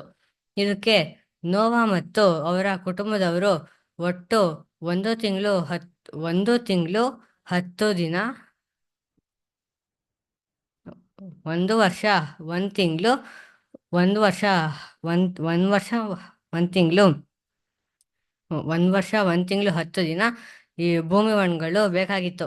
ಅದಕ್ಕೆ ನೋವನು ಮತ್ತು ಅವರ ಕುಟುಂಬದವರು ಅಷ್ಟು ವರ್ಷ ಮತ್ತೆ ದಿನ ನಾವೆಲ್ಲಿ ಇದ್ರು. ಮತ್ತೆ ಈ ಜಲಪ್ರಳಯದಿಂದ ಬರೀ ನೋವಾ ಮತ್ತು ಅವರ ಕುಟುಂಬದವರು ಮಾತ್ರ ಈ ಜಲಪ್ರಳಯದಿಂದ ರಕ್ಷಣೆ ಹೊಂದರು. ಮತ್ತೆ ನೋವನು ಅದೇ ಭೂಮಿ ಮೇಲಿದ್ರು, ಆದರೆ ಬೇರೆ ವ್ಯವಸ್ಥೆಯಲ್ಲಿದ್ರು. ಯಾವಾಗ ನೋವನು ಈ ನಾವೆಯಿಂದ ಬರ್ತಾರೋ ಆವಾಗ ಅವರು ದೇವರಿಗೆ ವಿಜ್ಞಾಪನೆಯನ್ನು ಸಲ್ಲಿಸ್ತಾರೆ. ಮತ್ತೆ ದೇವರು ನೋವನ ಹತ್ತಿರ ಒಂದು ಒಡಂಬಡಿಕೆ ಮಾಡ್ಕೊತಾರೆ. ಮತ್ತೆ ಈ ಒಡಂಬಡಿಕೆಗೆ ಸೂಚನೆಯಾಗಿ ದೇವರು ಒಂದು ಮುಗಿಲು ಬಿಲ್ಲನ್ನು ಕೊಡ್ತಾರೆ. ಮತ್ತೆ ನೋವನು ಮೊದಲನೇ ಲೋಕದಲ್ಲಿ ಏನು ಕೆಲಸ ಮಾಡ್ತಿರ್ತಾರೆ? ನೋವನು ಎರಡನೇ ಲೋಕದಲ್ಲಿ ಏನು ಕೆಲಸ ಮಾಡ್ತಿರ್ತಾರೆ? ನೋವನು ಮೊದಲನೇ ಲೋಕದಲ್ಲಿ ಏನು ಕೆಲಸ ಮಾಡ್ತಿರ್ತಾರೋ ನೋವನು ಮೊದಲನೇ ಲೋಕದಲ್ಲಿ ಏನು ಕೆಲಸ ಮಾಡ್ತಿರ್ತಾರೋ ಅದೇ ಕೆಲಸನ 2ನೇ ಲೋಕದಲ್ಲೂ ಮಾಡ್ತಿರ್ತಾರೆ. ಅಂದ್ರೆ ಅವರು ವ್ಯವಸಾಯದ ಕೆಲಸವನ್ನು ಮಾಡ್ತಿರ್ತಾರೆ. ಅಂದ್ರೆ ಅವರು ಏನೋ ವ್ಯವಸಾಯ ಮಾಡ್ತಿರ್ತಾರೆ ಅಂದ್ರೆ ಅವರು ಒಂದು ದ್ರಾಕ್ಷೆ ತೋಟದ ವ್ಯವಸಾಯವನ್ನು ಮಾಡ್ತಿರ್ತಾರೆ. ಅವರು ಆ ದ್ರಾಕ್ಷೆ ತೋಟದಿಂದ ದ್ರಾಕ್ಷರಸವನ್ನು ಮಾಡಿಕೊಂಡು ಅದನ್ನ ಕುಡಿತಾ ಇರ್ತಾರೆ. ಈ ತರ ಅವರು ಮೊದಲಿನ ಲೋಕದಲ್ಲಿ ಕುಡಿತಾ ಇರ್ತಾರೆ. ಆದ್ರೆ ಅವರು ಯಾವಾಗ 2ನೇ ಲೋಕದಲ್ಲಿ ಕುಡಿತಾರೋ ಅವಾಗ ಅವ್ರಿಗೆ ಅಂಬೇರಿ ಬಿಡುತ್ತೆ. ಓದೋಣ ಜೆನಿಸಸ್ 9:20-21. ಈ ವಚನದಲ್ಲಿ ಏನಂತಂದ್ರೆ ಅವರು ಅಂಬೇರಿ ಗುಡಾರದಲ್ಲಿ ಬೆತ್ತಲೆಯಾಗಿ ಬಿದ್ದಿದ್ರು ಅಂತ ಇದೆ. ಹಂಗಂದ್ರೆ ಇದನ್ನೇ ಒಂದ್ ಸ್ವಲ್ಪ ಜನ ಇಟ್ಕೊಂಡು ಏನಂತಂದ್ರೆ ನೋವನ್ನು ಕುಡ್ದಿದಾರಲ್ಲ ಅದಕ್ಕೆ ನಾವು ಕುಡಿಬೋದಂತ ಅವರು ಕುಡಿಯೋದಿಕ್ಕೆ ಪ್ರಾರಂಭ ಮಾಡ್ತಾರೆ. ಹಾಗಂದ್ರೆ ಈ ಸತ್ಯವೇದಲ್ಲಿರುವ ದ್ರಾಕ್ಷರಸಕ್ಕೂ ಮತ್ತೆ ಇವಾಗ ಈ ಲೋಕದಲ್ಲಿರುವ ದ್ರಾಕ್ಷರಸ ಎರಡು ಒಂದೇನ ಅಂತ ನೋಡೋದಾದ್ರೆ ಇಲ್ಲ. ಓದೋಣ 1 ಕೊರಿಂಥಿ 6:10. ಈ ವಚನದಲ್ಲಿ ಏನಂತಂದ್ರೆ ಕುಡುಕರು ದೇವರಾಜ್ಯಕ್ಕೆ ಬಾಧ್ಯರಲ್ಲ ಅಂತಾರೆ. ಹಂಗಂದ್ರೆ ನೋವ ಯಾಕೆ ಕುಡಿದ್ರು, ಇದರ ಅರ್ಥ ಏನು ಅಂತ ನೋಡೋದಾದ್ರೆ ನೋವನು ಒಬ್ಬ ಶ್ರೇಷ್ಠವಾದ ವ್ಯಕ್ತಿ. ಅವರು ಮೊದಲನೇ ಲೋಕದಲ್ಲೂ ಬದುಕಿದ್ದಾರೆ, 2ನೇ ಲೋಕದಲ್ಲೂ ಬದುಕಿದ್ದಾರೆ. ಮೊದಲನೇ ಲೋಕದಲ್ಲಿ 600 ವರ್ಷ ಮತ್ತೆ 2ನೇ ಲೋಕದಲ್ಲಿ 350 ವರ್ಷ ಬದುಕಿದ್ದಾರೆ. ಮತ್ತೆ ಮೊದಲನೇ ಲೋಕದಲ್ಲಿ ನೀರಿನ ಕವಚ ಇತ್ತು, ಆದ್ರೆ 2ನೇ ಲೋಕದಲ್ಲಿ ನೀರಿನ ಕವಚ ಇರಲಿಲ್ಲ. ಇದಕ್ಕೆ ಸೂರ್ಯನ ಕಿರಣಗಳು ಡೈರೆಕ್ಟ್ ಆಗಿ ಭೂಮಿ ಮೇಲೆ ಬೆಳಕೆ ಶುರು ಆಯಿತು. ಇದಕ್ಕೆ ದ್ರಾಕ್ಷಾರಸ ಹುಳಿ ಬೀಳಕ್ಕೆ ಶುರು ಆಯಿತು. ಇದು ನೋವಂಗೆ ಗೊತ್ತಿರಲಿಲ್ಲ. ಅದಕ್ಕೆ ನೋವ ಯಾವಾಗ 2ನೇ ಲೋಕದಲ್ಲಿ ಕುಡಿತಾರೋ ಅವ್ರಿಗೆ ಅಂಬ್ಯಾರಿ ಬಿಡತ್ತೆ. ಇದು ನೋವಂಗ್ ಗೊತ್ತಾಗಮೇಲೆ ಸತ್ಯವೇದದಲ್ಲಿ ಅವರು ದ್ರಾಕ್ಷಾರಸ ಕುಡಿದ್ರು ಅಂತ ಎಲ್ಲೂ ಕೊಟ್ಟಿಲ್ಲ. ಮತ್ತೆ ನೋವಂಗೆ 3 ಜನ ಮಕ್ಳಿರ್ತಾರೆ, ಶೇಮ್, ಹಾಮ್, ಯಫೆತ್ ಅಂತ. ಈ ನೋವನ 3 ಮಕ್ಕಳಿಂದ ಈ ಲೋಕದ ಜನರೆಲ್ಲ ಉತ್ಪತ್ತಿಯಾಗಿರೋದು. ಈ ನೋವನ 3 ಮಕ್ಕಳು 3 ಕಾಂಡದ ಜನರನ್ನು ಸೂಚಿಸ್ತಾರೆ. ಮೊದಲನೇದಾಗಿ ಹ್ಯಾಮ್ ಯಾವ ಕಾಂಡದ ಜನರನ್ನು ಸೂಚಿಸ್ತಾರೆ ಅಂತ ನೋಡೋದಾದ್ರೆ ಓದೋಣ ಜೆನಿಸಸ್ 9:27. ಈ ವಚನದಲ್ಲಿ ಜೆನಿಸಸ್ 9:25. ಈ ವಚನದಲ್ಲಿ ಏನಂತಂದ್ರೆ ಕಾನಾನನು ಶಾಪಗ್ರಸ್ತನಾಗಲಿ, ಅವನು ತನ್ನ ಅಣ್ಣ ತಮ್ಮಂದರಿಗೆ ದಾಸನಾಗಲಿ ಅಂತಿದೆ. ಹಂಗಂದ್ರೆ ಹ್ಯಾಮು ಆಫ್ರಿಕಾ ಖಂಡದ ಜನರನ್ನು ಸೂಚಿಸ್ತಾರೆ. ಮತ್ತೆ ಅಫೈತ್ ಯಾರನ್ನ ಸೂಚಿಸುತ್ತೆ ಅಂತ ನೋಡೋದಾದ್ರೆ ಓದೋಣ ಜೆನಿಸಸ್ 9:27. ಈ ವಚನದಲ್ಲಿ ಏನಂತಂದ್ರೆ ಯಫೇತನನ್ನು ದೇವರು ವಿಸ್ತರಿಸಲಿ, ಅವನು ಶೇಮ್ನ ಗುಡಾರದಲ್ಲಿ ವಾಸವಾಗಲಿ, ಕಾನಾನನು ಅವನಿಗೆ ದಾಸನಾಗಲಿ ಅಂತಿದೆ. ಹಾಗಂದ್ರೆ ಇವರು ಯುರೋಪ್ ಮತ್ತು ಬ್ರಿಟಿಷರನ್ನು ಸೂಚಿಸ್ತಾರೆ. ಇವರು ಬರೀ ಅವ್ರ ಗುಡಾರದಲ್ಲ, ಶೇಮ್ನ ಗುಡಾರದಲ್ಲಿ ವಾಸ ಮಾಡ್ತಿರ್ತಾರೆ. ಮತ್ತೆ ಆಫ್ರಿಕಾ ಖಂಡದ ಜನರು ಇವರಿಗೆ ಹಾಳಾಗಿರ್ತಾರೆ.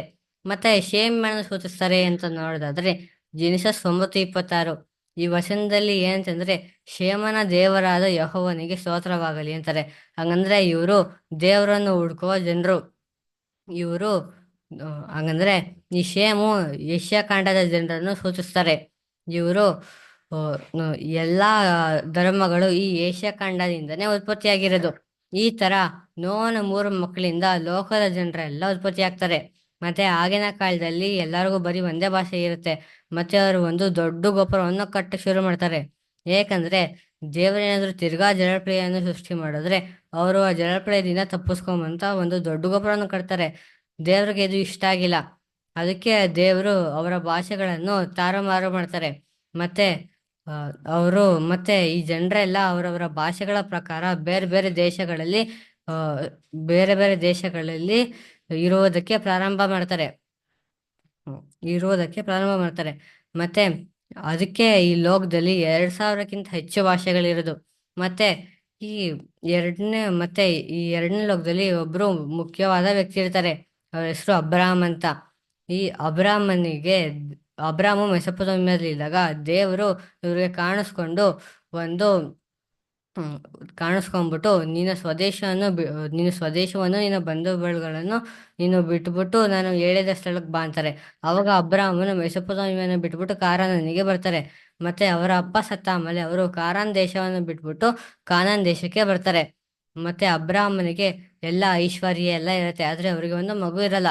ಮತ್ತೆ ದೇವರು ಪ್ರಮಾಣ ಮಾಡಿದಂತೆ ಅಬ್ರಾಮನಿಗೆ ಒಂದು ಮಗು ಕೊಡ್ತಾರೆ. ಅವ್ರ ಹೆಸರು ಈಸಾಕ್ ಅಂತ.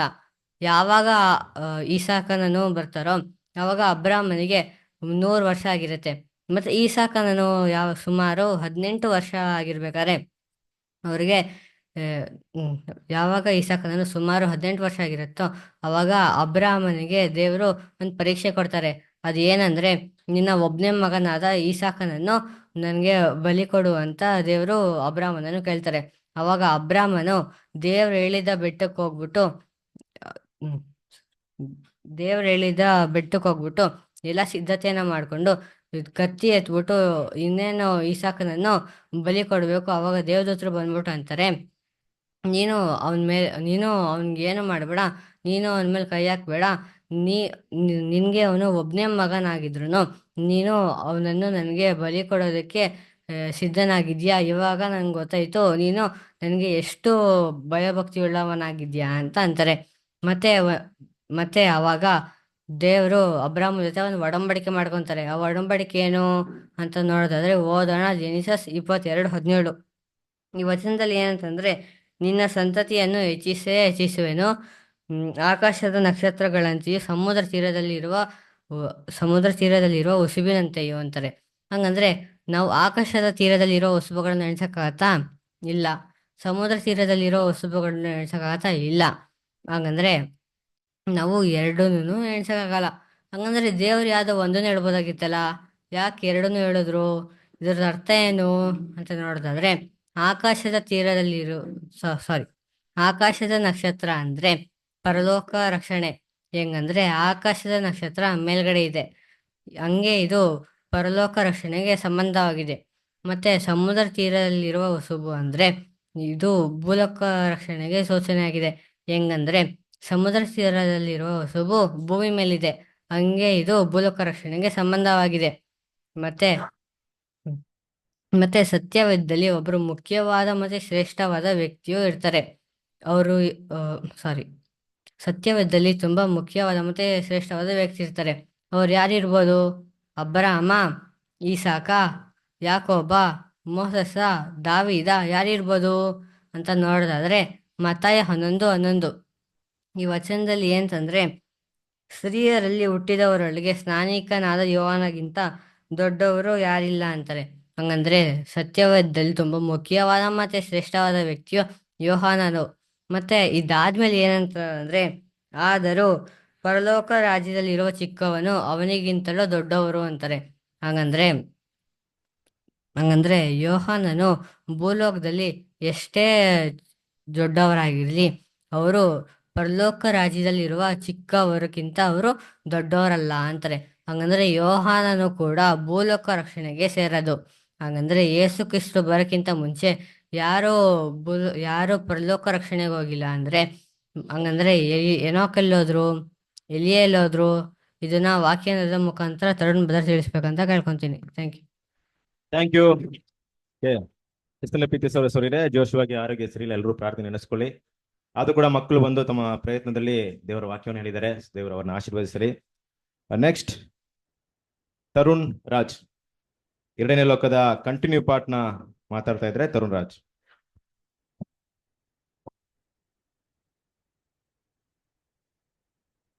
ನಾವಿವಾಗ 7ನೇ ಲೋಕದ ಮುಂದಿನ ಭಾಗವನ್ನು ನೋಡೋಣ. ಯೇಸು ಕ್ರಿಸ್ತರೊಬ್ಬರೇ ಪರಲೋಕದಿಂದ ಇಳಿದು ಬಂದದ್ದು ಮತ್ತು ಏರಿ ಹೋಗಿದ್ದು.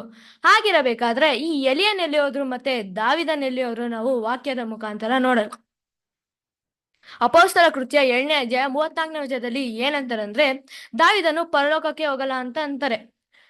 ಆದ್ರೆ ಎಷ್ಟೋ ಜನ ಹೇಳ್ತಾರೆ ಯೇಸು ಕ್ರಿಸ್ತರು ಸತ್ತಿ ಪುನರುತ್ಥಾನ ಆದ ಮೇಲೆ ಎಲ್ಲಾರನ್ನು ಪರಲೋಕಕ್ಕೆ ಕರ್ಕೊಂಡು ಹೋಗ್ತಾರೆ ಅಂತ ಅಂತಾರೆ. ಆಗಿರಬೇಕಾದ್ರೆ ದಾವಿದನು ಸಹ ಕರ್ಕೊಂಡು ಹೋಗ್ಬೇಕಾಗಿತ್ತಲ್ವಾ? ಆದ್ರೆ ಯೇಸು ಕ್ರಿಸ್ತರು ಸತ್ತಿ ಪುನರುತ್ಥಾನ ಆಗಿ ಎಷ್ಟೋ ದಿನಗಳ ನಂತರ ಅಪೊಸ್ತಲರಾದರು ಪೇತ್ರರು ಏನ್ ಹೇಳ್ತಾರಂದ್ರೆ, ದಾವಿದನು ಇಲ್ಲೇ ಸಮಾಧಿಯಲ್ಲೇ ಇದ್ದಾರೆ ಅಂತ ಅಂತಾರೆ. ಹಂಗಂದ್ರೆ ದಾವಿದನು ಇಲ್ಲೇ ಸಮಾಧಿಯಲ್ಲಿ ಇದ್ರೆ ಇನ್ ಮಿಕ್ಕಿದ ಜನರ ಗತಿ ಏನು? ಅವರೆಲ್ಲ ಪರಲೋಕಕ್ಕೆ ಹೋಗ್ತಾರ? ಅವ್ರಿಗೆ ಯಾವ ರೀತಿ ರಕ್ಷಣೆ? ಇದನ್ನ ನಾವು ವಾಕ್ಯದ ಮುಖಾಂತರ ಕ್ಲೀನ್ ಆಗಿ ನೋಡೋಣ. 1ನೇ ಥೆಸಲೋನಿಕ 4ನೇ ಅಧ್ಯಾಯ 16ನೇ ವಚನದಲ್ಲಿ ಏನ್ ಹೇಳ್ತಾರಂದ್ರೆ, ಕರ್ತನು ತಾನೇ ಆಜ್ಞಾಘೋಷದೊಡನೆಯೂ ಪ್ರಧಾನ ದೂತನ ಶಬ್ದದೊಡನೆಯೂ ದೇವರ ತುತ್ತೂರಿ ದೊಡನೆಯೂ ಆಕಾಶದಿಂದ ಇಳಿದು ಬರೋರು. ಆಗ ಕ್ರಿಸ್ತನಲ್ಲಿ ಸತ್ತವರು ಮೊದಲು ಎದ್ದು ಬರೋರು ಅಂತ ಅಂತಾರೆ. ಅದಕ್ಕಿಂತ ಮುಂಚೆ ಯಾರು ಎದ್ದು ಬರಲ್ಲ. ಇದೇ ರೀತಿ ಇನ್ನೊಂದು ವಾಕ್ಯವನ್ನು ನೋಡೋಣ.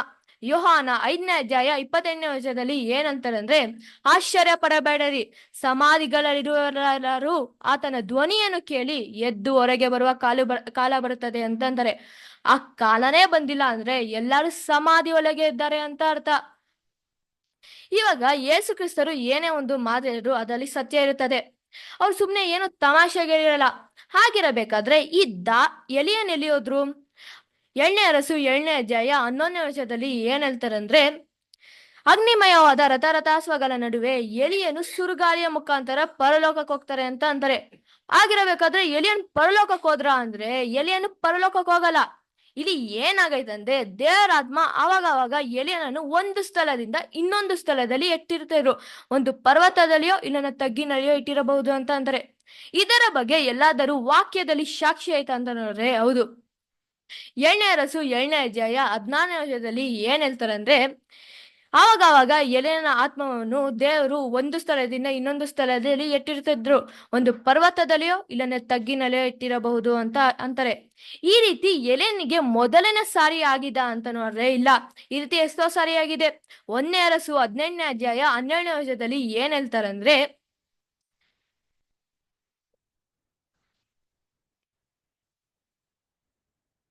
ನಾನು ನಿನ್ನನ್ನು ಬಿಟ್ಟು ಹೊರಟ ಕೂಡಲೇ ಯೆಹೋವನ ಆತ್ಮವು ನಿನ್ನನ್ನು ನನಗೆ ಗೊತ್ತಿಲ್ಲದ ರೀತಿಯಲ್ಲಿ ಬೇರೊಂದು ಸ್ಥಳಕ್ಕೆ ಒಯ್ಯುವರು.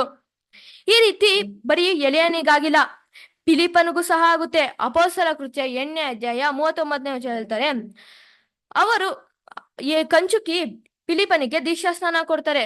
ದೀಕ್ಷಾ ಸ್ನಾನ ಕೊಟ್ಟಿದ ತಕ್ಷಣವೇ ದೇವರ ಆತ್ಮ ಅವಾಗ ಎಲೆಯನ್ನು ಬೇರೆ ಒಂದು ಸ್ಥಳದಲ್ಲಿ, ಹಂಗಂದ್ರೆ ಅಜೋತಿ ಎಂಬ ಸ್ಥಳಕ್ಕೆ ಇಟ್ಟಿರ್ತಾರೆ. ಅದು 60 ಕಿಲೋಮೀಟರ್ ದೂರ ಇರುತ್ತದೆ. ಎಲಿಯನನ್ನು ದೇವರು ಕರ್ಕೊಂಡು ಹೋಗ್ರ ಮಾತ್ರಕ್ಕೆ ಪರಲೋಕಕ್ಕೆ ಕರ್ಕೊಂಡು ಹೋಗ್ರು ಅಂತ ಅರ್ಥ ಅಲ್ಲ.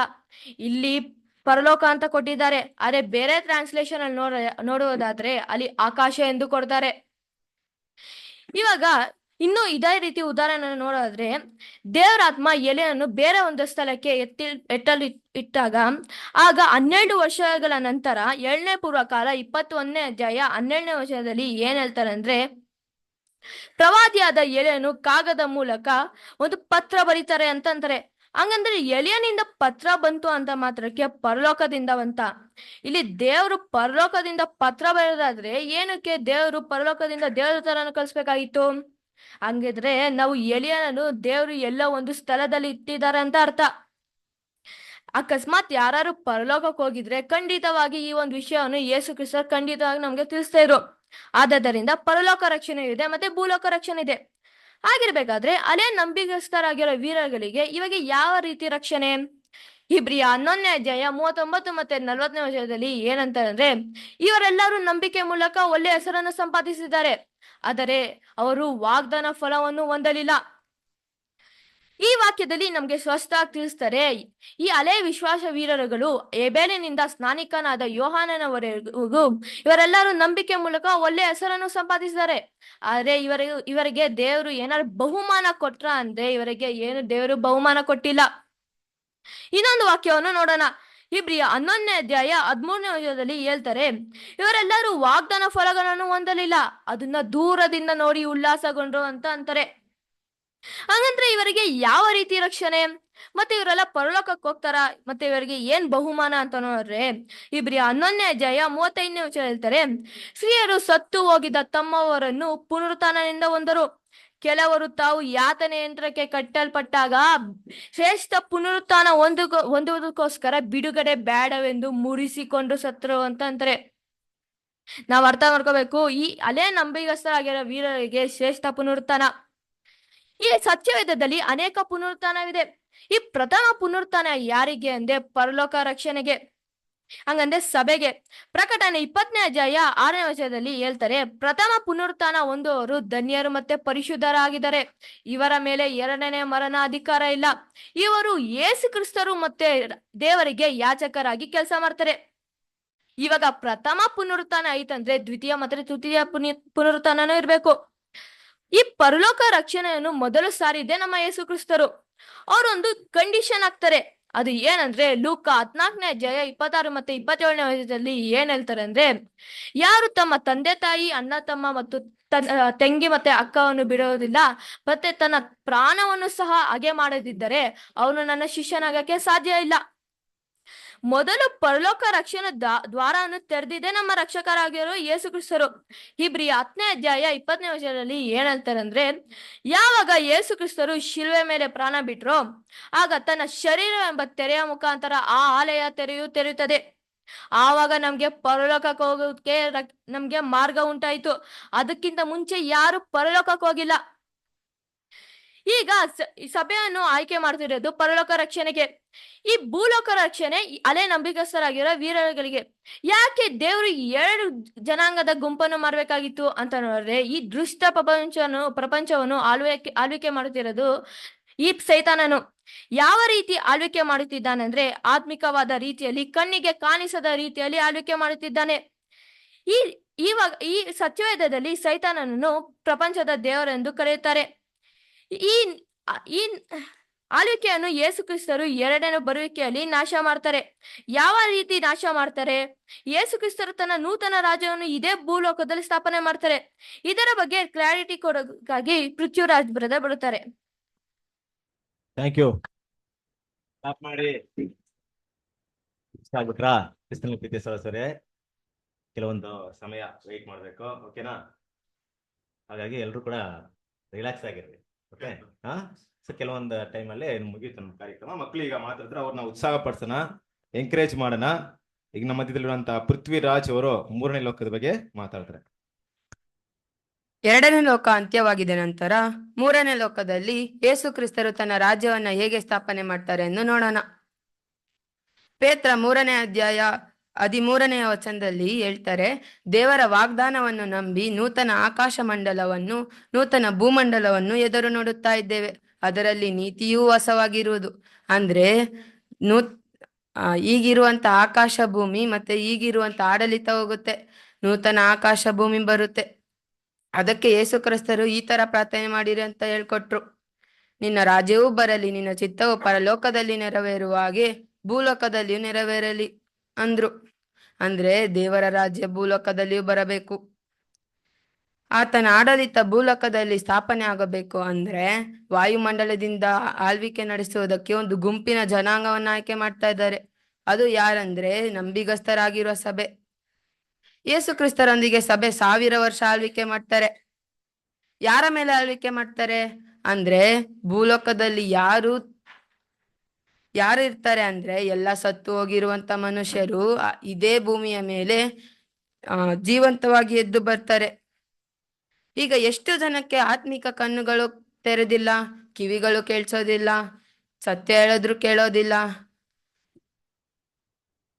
ದೇವರು ಎಲ್ಲರ ಕಣ್ಣುಗಳನ್ನು, ಈ ಪ್ರಪಂಚದ ದೇವರು ಎಲ್ಲರ ಕಣ್ಣುಗಳನ್ನು ಮುಚ್ಚಿದ್ದಾನೆ. ಯೇಸು ಕ್ರಿಸ್ತರು 2ನೇ ಬರುವಿಕೆಯಲ್ಲಿ ಬರುವಾಗ ಇವರ ಕಣ್ಣುಗಳನ್ನು ತೆರೆಯುತ್ತಾರೆ. ಹೇಗೆಂದ್ರೆ, ಸೈತಾನ 1000 ವರ್ಷ ಕಟ್ಟು ಹಾಕಿದ ಮೇಲೆ ಯೇಸು ಕ್ರಿಸ್ತರ ಆಡಳಿತ ಪ್ರಾರಂಭವಾಗುತ್ತೆ. ಯೇಸು ಕ್ರಿಸ್ತರು ಸಭೆ ವಾಯುಮಂಡಲದಿಂದ ಆಳ್ವಿಕೆ ಮಾಡ್ತಾರೆ. ಭೂಲೋಕದಲ್ಲಿ ಯಾರು ಇರ್ತಾರೆ ಅಂದ್ರೆ, ಭೂಲೋಕದಲ್ಲಿ ಇರುವಂತ ಮಂತ್ರಿಗಳು ಹೋದ ಮೇಲೆ ಹಳೆ ಕಾಲದ ನಂಬಿಕೆಯ ವೀರರುಗಳು ಬಂದು ಇಲ್ಲಿ ಶ್ರೇಷ್ಠ ಪುನರುತ್ಥಾನದಲ್ಲಿ ಎದ್ದು ಬಂದು ಭೂಲೋಕದಲ್ಲಿ ಆಳ್ವಿಕೆಯನ್ನು ನಡೆಸ್ತಾರೆ. ಈ ರೀತಿ ತನ್ನ ರಾಜ್ಯವನ್ನ ಯೇಸು ಕ್ರಿಸ್ತರು ಭೂಲೋಕದಲ್ಲಿ ಸ್ಥಾಪನೆ ಮಾಡ್ತಾರೆ. ಭೂಲೋಕದಲ್ಲಿಗೆ ಕಣ್ಣಿಗೆ ಕಾಣುವಂತ ವ್ಯಕ್ತಿ ಯಾರು ಇರ್ತಾರೆ ಅಂದ್ರೆ, ಲೂಕ 13ನೇ ಅಧ್ಯಾಯ 29ನೇ ವಚನದಲ್ಲಿ ಹೇಳ್ತಾರೆ, ಅಬ್ರಹಾಮ, ಈಸಾಕ, ಯಾಕೋಬ ಮತ್ತು ಇತರ ಪ್ರವಾದಿಗಳು, ಎಲ್ಲ ಪ್ರವಾದಿಗಳು ಪೂರ್ವ, ಪಶ್ಚಿಮ, ದಕ್ಷಿಣ ದಿಕ್ಕುಗಳಿಂದಲೂ ಜನರು ಬಂದು ದೇವರ ರಾಜ್ಯದಲ್ಲಿ ಊಟಕ್ಕೆ ಕೂರುವರು. ಇಲ್ಲಿ ಹೇಳ್ತಿರೋದು, ಯೇಸು ಕ್ರಿಸ್ತರು ತನ್ನ ರಾಜ್ಯವನ್ನು ಭೂಲೋಕದಲ್ಲಿ ಕಣ್ಣಿಗೆ ಕಾಣುವಂತ ರೀತಿಯಲ್ಲಿ ಸ್ಥಾಪನೆ ಮಾಡ್ಬೇಕಾದ್ರೆ ಹಳೆ ನಂಬಿಗಸ್ತ ವೀರರುಗಳು ಕಣ್ಣಿಗೆ ಕಾಣುವಂತ ರೀತಿಯಲ್ಲಿ ಭೂಲೋಕದಲ್ಲಿ ಆಳ್ವಿಕೆ ಮಾಡ್ತಾರೆ. ಈಗಿರುವಂತ ಗೌರ್ಮೆಂಟ್ ನಲ್ಲಿ ಡಿಪಾರ್ಟ್ಮೆಂಟ್ ನ ದೇವರ ರಾಜ್ಯದಲ್ಲಿ ಯಾರಿಗೆ ಈ ಡಿಪಾರ್ಟ್ಮೆಂಟ್, ಒಂದೊಂದು ಡಿಪಾರ್ಟ್ಮೆಂಟ್ಗೆ ಯಾರ ಮುಖಾಂತರ ನಡೆಸ್ತಾರೆ ಅಂದ್ರೆ, ನಮ್ಮ ಹಳೆ ಕಾಲದ ನಂಬಿಕೆಯ ವೀರರುಗಳ ಮುಖಾಂತರ ನಡೆಸ್ತಾರೆ. ಉದಾಹರಣೆ ನೋಡೋದಾದ್ರೆ, ಫಾರೆಸ್ಟ್ ಡಿಪಾರ್ಟ್ಮೆಂಟ್ ಯಾರಿಗೆ ಕೊಡ್ಬೋದು ಅಂತ ನೋಡಿದ್ರೆ, ನೋಹನಿಗ ಕೊಡಬಹುದು. ನೋಹ ಪ್ರಾಣಿಗಳನ್ನ ನಾವೇ ಒಳಗೆ ಕರ್ಕೊಂಡು ಹೋಗ್ತಾರೆ, ಅದಕ್ಕೆ ಅವರಿಗೆ ಕೊಡಬಹುದು. ಫುಡ್ ಡಿಪಾರ್ಟ್ಮೆಂಟ್ ಯಾರಿಗೆ ಕೊಡ್ಬೋದು ಅಂತ ನೋಡಿದ್ರೆ, ಏಸೋಫನಿಗೆ ಕೊಡಬಹುದು. ಏಸೋಫನು ಐಗುಪ್ತ ದೇಶದಲ್ಲಿ 7 ವರ್ಷ ಬರಗಾಲ ಬಂದಾಗ ಮತ್ತೊಂದು 7 ವರ್ಷದಲ್ಲಿ ಕೂಡಿಟ್ಟಿರುವಂತ ದವಸ ಧಾನ್ಯಗಳನ್ನೆಲ್ಲ ಹಂಚ್ತಾರೆ, ಅದಕ್ಕೆ ಅವರಿಗೆ ಕೊಡಬಹುದು. ಅವಿಯೇಷನ್ ಡಿಪಾರ್ಟ್ಮೆಂಟ್ ಅಂದ್ರೆ ಏರೋಪ್ಲೇನ್ ಡಿಪಾರ್ಟ್ಮೆಂಟ್ ಯಾರಿಗೆ ಕೊಡಬಹುದು ಅಂತ ನೋಡಿದ್ರೆ, ಎಲಿಯನಿಗೆ ಕೊಡಬಹುದು. ಎಲಿಯ ದೇವರ ಆತ್ಮನ ಅವಾಗವಾಗ ಅವರು ಒಂದು ಸ್ಥಳದಿಂದ ಇನ್ನೊಂದು ಸ್ಥಳಕ್ಕೆ ಕರ್ಕೊಂಡೋಗಿ ಬಿಡ್ತಾ ಇದ್ರು. ಅವರಿಗೆ ಅನುಭವ ಇದೆ, ಅದಕ್ಕೆ ಅವರಿಗೆ ಏರೋಪ್ಲೇನ್ ಡಿಪಾರ್ಟ್ಮೆಂಟ್ ಅನ್ನ ಕೊಡಬಹುದು.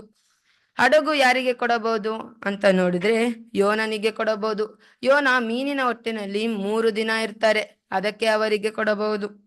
ಫೈನಾನ್ಸ್ ಡಿಪಾರ್ಟ್ಮೆಂಟ್, ಹಣಕಾಸಿನ ವ್ಯವಹಾರದ ಡಿಪಾರ್ಟ್ಮೆಂಟ್ ಯಾರಿಗೆ ಕೊಡಬಹುದು ಅಂತ ನೋಡಿದ್ರೆ ದಾನಿಯೇಲ 5ನೇ ಅಧ್ಯಾಯದಲ್ಲಿ ಎಲ್ಲರೂ ಲೆಕ್ಕದಲ್ಲಿ ಸುಳ್ಳು ಹೇಳಿ ಮೋಸ ಮಾಡ್ಬೇಕಾದ್ರೆ ದಾನಿಯೇಲ ಅದನ್ನ ಕಂಡುಹಿಡ್ದಿ ದಾನಿಯೇಲ ಅದನ್ನು ಕಂಡುಹಿಡಿತಾರೆ. ರಾಜ ದಾನಿಯೇಲನಿಗೆ ಎಲ್ಲ ಹಣಕಾಸಿನವರನ್ನು ನೋಡ್ಕೊಳಕ್ಕೆ ಹೇಳ್ತಾರೆ. ಈ ರೀತಿಯಾಗಿ ಎಲ್ಲರನ್ನ ತನ್ನ ರಾಜ್ಯದಲ್ಲಿ ನೇಮಿಸೋದಕ್ಕೆ ಆಯ್ಕೆ ಮಾಡಿದ್ದಾರೆ. ಈಗ ಪಿತೃಗಳ ಆಯ್ಕೆ ಮುಗಿತು, ಈಗ ಸಭೆಯನ್ನ ಆಯ್ಕೆ ಮಾಡ್ತಾ ಇದ್ದಾರೆ. ಸಭೆ ಮುಗಿದ ಮೇಲೆ ಯೇಸು ಕ್ರಿಸ್ತರ 2ನೇ ಬರುವಿಕೆಯಲ್ಲಿ ಬಂದು ಈಗ ಇರುವಂತ ದುಷ್ಟ ಪ್ರಪಂಚವನ್ನ ನಾಶ ಮಾಡ್ತಾರೆ. ಹೇಗೆಂದ್ರೆ 2ನೇ ಪೇತ್ರ 3ನೇ ಅಧ್ಯಾಯ 7ನೇ ವಚನದಲ್ಲಿ ಹೇಳ್ತಾರೆ, ಈಗಿರುವಂತ ಭೂಮಿ ಆಕಾಶಗಳು ಅದೇ ವಾಕ್ಯದ ಬಲದಿಂದ ಬೆಂಕಿಯ ಮೂಲಕ ನಾಶವಾಗುವುದಕ್ಕೆ ಇಡಲ್ಪಟ್ಟಿದೆ ಮತ್ತು ಶಿಕ್ಷಾವಿಧಿಯ ನಾಶ ಉಂಟಾಗುವ ದಿನಕ್ಕಾಗಿ ಆ ಬೆಂಕಿ ಸಿದ್ಧವಾಗಿದೆ. ಈಗಿರುವಂತ ಲೋಕವನ್ನ ಬೆಂಕಿಯ ಮುಖಾಂತರ ನಾಶ ಮಾಡ್ತಾರಾ? ಈ ರೀತಿ ಮಾಡಿದ್ರೆ ಇರುವಂತ ವ್ಯವಸ್ಥೆ ನಾಶ ಮಾಡುವುದಕ್ಕೆ ಆಗುತ್ತಾ? ಮನುಷ್ಯರಲ್ಲಿ ಇರುವಂತ ಕೆಟ್ಟತನನ ನಾಶ ಮಾಡುವುದಕ್ಕೆ ಆಗುತ್ತಾ? ಖಂಡಿತವಾಗಿ ಇಲ್ಲ. ಈ ರೀತಿ ಎಷ್ಟೋ ತರ ಯುದ್ಧ ಆಗಿದೆ. 1ನೇ ಯುದ್ಧವೂ ಆಗಿದೆ, 2ನೇ ಯುದ್ಧವೂ ಆಗಿದೆ. ಅದರಲ್ಲಿ ಯಾವುದೇ ಮನುಷ್ಯನ ಕೆಟ್ಟತನ ನಾಶ ಮಾಡೋದಕ್ಕೆ ಆಗಿಲ್ಲ. ಮನುಷ್ಯನಲ್ಲಿ ಇರುವಂತ ಕೆಟ್ಟ ಗುಣವನ್ನು ತೆಗೆಯುವುದಕ್ಕೆ ಆಗುತ್ತಾ ಅಂದ್ರೆ ಇಲ್ಲ. ಮನುಷ್ಯನ ಹೊಟ್ಟೆ ಕಿಚ್ಚು, ದ್ವೇಷ, ಕೋಪ ಇವನ್ನ ತಡೆ ಮಾಡುವುದಕ್ಕೆ ಆಗಲ್ಲ. ಹಾಗಾದ್ರೆ ಬೆಂಕಿಯಿಂದ ಭೂಮಿ ನಾಶ ಮಾಡಿದ್ರೆ ಯಾವುದೇ ಪ್ರಯೋಜನ ಇಲ್ಲ. ಮತ್ತೆ ಯಾವ ಬೆಂಕಿಯಿಂದ ಭೂಲೋಕವನ್ನ ನಾಶ ಮಾಡ್ತಾರೆ, 2ನೇ ಲೋಕವನ್ನ ನಾಶ ಮಾಡ್ತಾರೆ ಅಂದ್ರೆ ದೇವರ ಉಗ್ರಕೋಪ. ಬೆಂಕಿಯಿಂದಲೇ ದೇವರು ಈಗಿರುವಂತ ವ್ಯವಸ್ಥೆಯನ್ನ ನಾಶ ಮಾಡೋದಿಕ್ಕೆ ಸಾಧ್ಯ. ಬೆಂಕಿ ಅಂದ್ರೆ ಸತ್ಯವೇದದಲ್ಲಿ ಏನು? ಶೋಧನೆ, ಕಷ್ಟ ಸಂಕಟಗಳಲ್ಲಿ ದೇವರು ಶೋಧನೆಗೆ ಒಳ ಮಾಡ್ತಾರೆ, ಮಹಾಹಿಂಸೆಗೆ ಒಳ ಮಾಡ್ತಾರೆ. ಚೇಪನ್ಯ 3ನೇ ಅಧ್ಯಾಯ 8ನೇ ವಚನದಲ್ಲಿ ಹೇಳ್ತಾರೆ, ಲೋಕವೆಲ್ಲ ನನ್ನ ರೋಷನಿಗೆ ತುತ್ತಾಗುವುದಷ್ಟೇ, ದೇವರ ಕೋಪವನ್ನು ಅಗ್ನಿಗೆ ಹೋಲಿಸಿದ್ದಾರೆ. ದೇವರ ಕೋಪದಿಂದಲೇ ಈಗಿರುವಂತ ದುಷ್ಟ ಪ್ರಪಂಚವನ್ನ ನಾಶ ಮಾಡುವುದಕ್ಕೆ ಸಾಧ್ಯ. ಇನ್ನೊಂದು ವಚನದಲ್ಲಿ 2ನೇ ಪೇತ್ರ 3ನೇ ಅಧ್ಯಾಯ 10ನೇ ವಚನದಲ್ಲಿ ಹೇಳ್ತಾರೆ, ಕರ್ತನ ದಿನವು ಕಳ್ಳನು ಬರುವಂತೆ ಬರುವುದು. ಆ ದಿನದಲ್ಲಿ ಆಕಾಶ ಮಂಡಲವು ಮಹಾಘೋಷದಿಂದ ಇಲ್ಲದೆ ಹೋಗುವವು. ಅದರ ಸೂರ್ಯ ಚಂದ್ರ ನಕ್ಷತ್ರಗಳು ಉರಿದು ಲಯವಾಗಿ ಹೋಗುವವು. ಭೂಮಿಯ ಅದರಲ್ಲಿರುವ ಕೆಲಸಗಳು ಸುಟ್ಟು ಹೋಗುವವು. ಭೂಮಿ ನಾಶವಾಗುತ್ತಾ ಅಂದ್ರೆ ಇಲ್ಲ. ಭೂಮಿಯಲ್ಲಿ ಇರುವಂತ ಕೆಟ್ಟ ಕೆಲಸಗಳು ನಾಶ ಮಾಡ್ತಾರೆ. ಕೆಟ್ಟ ಮೋಸ, ವಂಚನೆ, ದೌರ್ಜನ್ಯ, ಕೆಟ್ಟ ಕೆಲಸವನ್ನ ನಾಶ ಮಾಡ್ತಾರೆ. ಇದನ್ನೇ ಕೆಟ್ಟ ಲೋಕ ಎಂದು ಹೇಳೋದು. ಭೂಮಿ ನಾಶವಾಗಲ್ಲ, ಭೂಮಿಯಲ್ಲಿ ಇರುವಂತ ಕೆಟ್ಟದನ್ನ ದೇವರು ನಾಶ ಮಾಡ್ತಾರೆ. ಪ್ರಸಂಗಿ 1ನೇ ಅಧ್ಯಾಯ 4ನೇ ವಚನದಲ್ಲಿ ಹೇಳ್ತಾರೆ, 1 ತಲಾಂತರು ಗತಿಸುವುದು, ಇನ್ನೊಂದು ತಲಾಂತರು ಬರುವುದು, ಭೂಮಿಯಾದರೂ ಶಾಶ್ವತವಾಗಿ ಇರುವುದು. ಭೂಮಿ ಯಾವತ್ತೂ ನಾಶ ಮಾಡುವುದಕ್ಕೆ ಸಾಧ್ಯವಿಲ್ಲ. ಭೂಮಿಯನ್ನ ಮನುಷ್ಯರ ವಾಸಕ್ಕಾಗಿಯೇ ಇಟ್ಟಿರುವುದು, ಶೂನ್ಯ ಸ್ಥಾನವಾಗಿ ಇರುವುದಕ್ಕಲ್ಲ. ಕೀರ್ತನೆ 115ನೇ ಅಧ್ಯಾಯ 16ನೇ ವಚನದಲ್ಲಿ ಹೇಳ್ತಾರೆ, ಪರಲೋಕವು ಯೆಹೋವನದು, ಭೂಲೋಕವನ್ನು ನರಸಂತಾನಕ್ಕೆ ಕೊಟ್ಟಿದ್ದಾರೆ. ಯೇಸು ಕ್ರಿಸ್ತರ 2ನೇ ಬರುವಿಕೆಯಲ್ಲಿ ಭೂಲೋಕದಲ್ಲಿ ನೂತನ ಆಕಾಶ ಮಂಡಲ, ನೂತನ ಭೂಮಂಡಲ ಪ್ರಾರಂಭವಾಗುತ್ತೆ. ಕ್ರಿಸ್ತರ 1000 ವರ್ಷ ಆಳ್ವಿಕೆ ನಡೆಯುತ್ತೆ. ಹಾಗಾದ್ರೆ 2ನೇ ಕೊರಿಂಥ 12ನೇ ಅಧ್ಯಾಯ 2ರಿಂದ 4ನೇ ವಚನದಲ್ಲಿ ಪೇತ್ರ 3ನೇ ಆಕಾಶಕ್ಕೆ ಪರದೇಶ್ಗೆ ಒಯ್ಯಲ್ಪಟ್ಟನು ಅಂದ್ರೆ ಈ ವಚನದ ಅರ್ಥ ಏನಂದ್ರೆ 3ನೇ ಆಕಾಶ ಪರದೇಶ್ಗೆ ಹೋಲಿಸಿದ್ದಾರೆ. ಹಾಗಾದ್ರೆ ಇಲ್ಲಿ ಪರದೇಶ್ ಅಂದ್ರೆ ಏನು, 3ನೇ ಆಕಾಶ ಅಂದ್ರೆ ಏನು? ಎಲ್ಲರೂ ಏನ್ ತಿಳ್ಕೊಂಡಿದ್ದಾರೆ ಅಂದ್ರೆ ಪರಲೋಕದಲ್ಲಿ 3 ಲೋಕ ಇದೆ ಅಂತೆ. 1ನೇ ಲೋಕದಲ್ಲಿ ದೇವದೂತರು ಇರ್ತಾರಂತೆ, ಅದಕ್ಕಿಂತ ಮುಂದೆ ಹೋದರೆ ಪ್ರಧಾನ ದೂತರು ಇರ್ತಾರಂತೆ, ಎಲ್ಲದಕ್ಕಿಂತ ಮೇಲೆ ಹೋದರೆ ದೇವರು ಯೇಸು ಕ್ರಿಸ್ತರು ಇರ್ತಾರಂತೆ. ಈ 3ನೇ ಆಕಾಶಕ್ಕೆ ಅಪೋಸ್ತಲ ಪೌಲರನ್ನು ಕರೆದುಕೊಂಡು ಹೋದ್ರು ಎಂದು ಹೇಳ್ತಾರೆ. ಪರದೇಶ ಅಂದ್ರೆ ಏನು? ಪರದೇಶ ಎಲ್ಲಿ ಇದೆ? ಅದು ಹೇಗೆ ಇರ್ತದೆ ಎಂಬ ಪ್ರಶ್ನೆಗೆ ನಾವು ಉತ್ತರವನ್ನ ಸತ್ಯವೇದದಲ್ಲಿ ಹುಡುಕಬೇಕು. ಪ್ರಕಟಣೆ 2ನೇ ಅಧ್ಯಾಯ 7ನೇ ವಚನದಲ್ಲಿ ಹೇಳ್ತಾರೆ, ದೇವರ ಆತ್ಮನು ಸಭೆಗಳಿಗೆ ಹೇಳುವುದನ್ನು ಕಿವಿಯುಳ್ಳವನು ಕೇಳಲಿ. ಯಾವನು ಜಯ ಹೊಂದುತ್ತಾನೋ ಅವನಿಗೆ ದೇವರ ಪರದೆಸಿನಲ್ಲಿರುವ ಜೀವದಾಯಕ ವೃಕ್ಷದ ಹಣ್ಣನ್ನು ಕೊಡುವೆನು, ತಿನ್ನುವುದಕ್ಕೆ ಕೊಡುವೆನು. ಇದೇ ರೀತಿ ಜೀವದಾಯಕ ವೃಕ್ಷ ಮೊದಲು ಏದೆನ್ ತೋಟದಲ್ಲಿ ಇತ್ತು.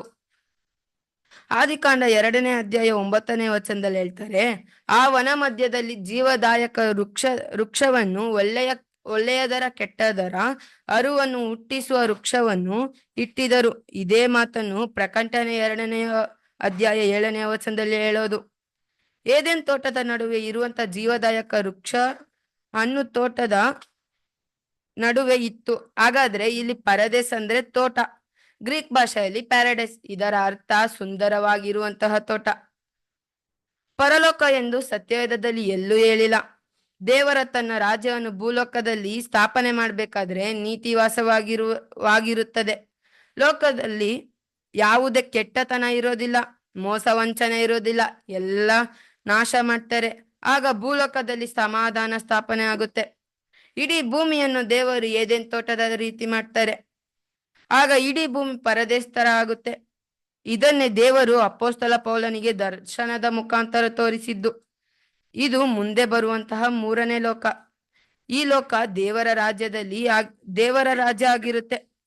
ದೇವರು ಈ ವಾಕ್ಯವನ್ನು ಆಶೀರ್ವದಿಸಲಿ. ಆಮೇನ್. Thank you. ಓಕೆ, ಕೃಷ್ಣನಲ್ಲಿ ಪ್ರೀತಿಯ ಸಹೋದರರೇ, 3 ಲೋಕಗಳ ಪಾಠ ಕೇಳಿಸ್ಕೊಂಡ್ರಾ? ಎಲ್ರಿಗೂ ಮತ್ತೆ ರಿವಿಷನ್ ಆಯ್ತಾ? ಕೇಳಿಸ್ಕೊಂಡ್ರಿ ತಾನೆ? ಈಗ ಪ್ರಶ್ನೆ ಕೇಳ ಎಲ್ರಿಗೂ ನಿಮ್ಗೆ.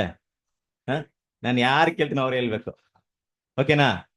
ಬೇಡ ಬಿಡ್ರಿ, ಟೈಮ್ ಆಯ್ತು ಅಷ್ಟೇ. ಓಕೆ, ಮಕ್ಳೀಗ ತುಂಬಾ ಚೆನ್ನಾಗಿ ಮಾತಾಡಿದ್ರು 3 ಲೋಕ ವಿಷಯನ. ಈಗ ಜಸ್ಟ್ ನಮ್ಗೆ ಒಂದು ಸಾಂಗ್ಸ್. ಈಗ ಆಶಾ ಇದರ ಎಸ್ ಸ್ವಲ್ಪ ಆಗಿ ರಿಲ್ಯಾಕ್ಸ್ ಆಗಿರೋಣ. ತಮಿಳ್ ಸಾಂಗ್ಸ್ ಇದೆ. ಆಶಾ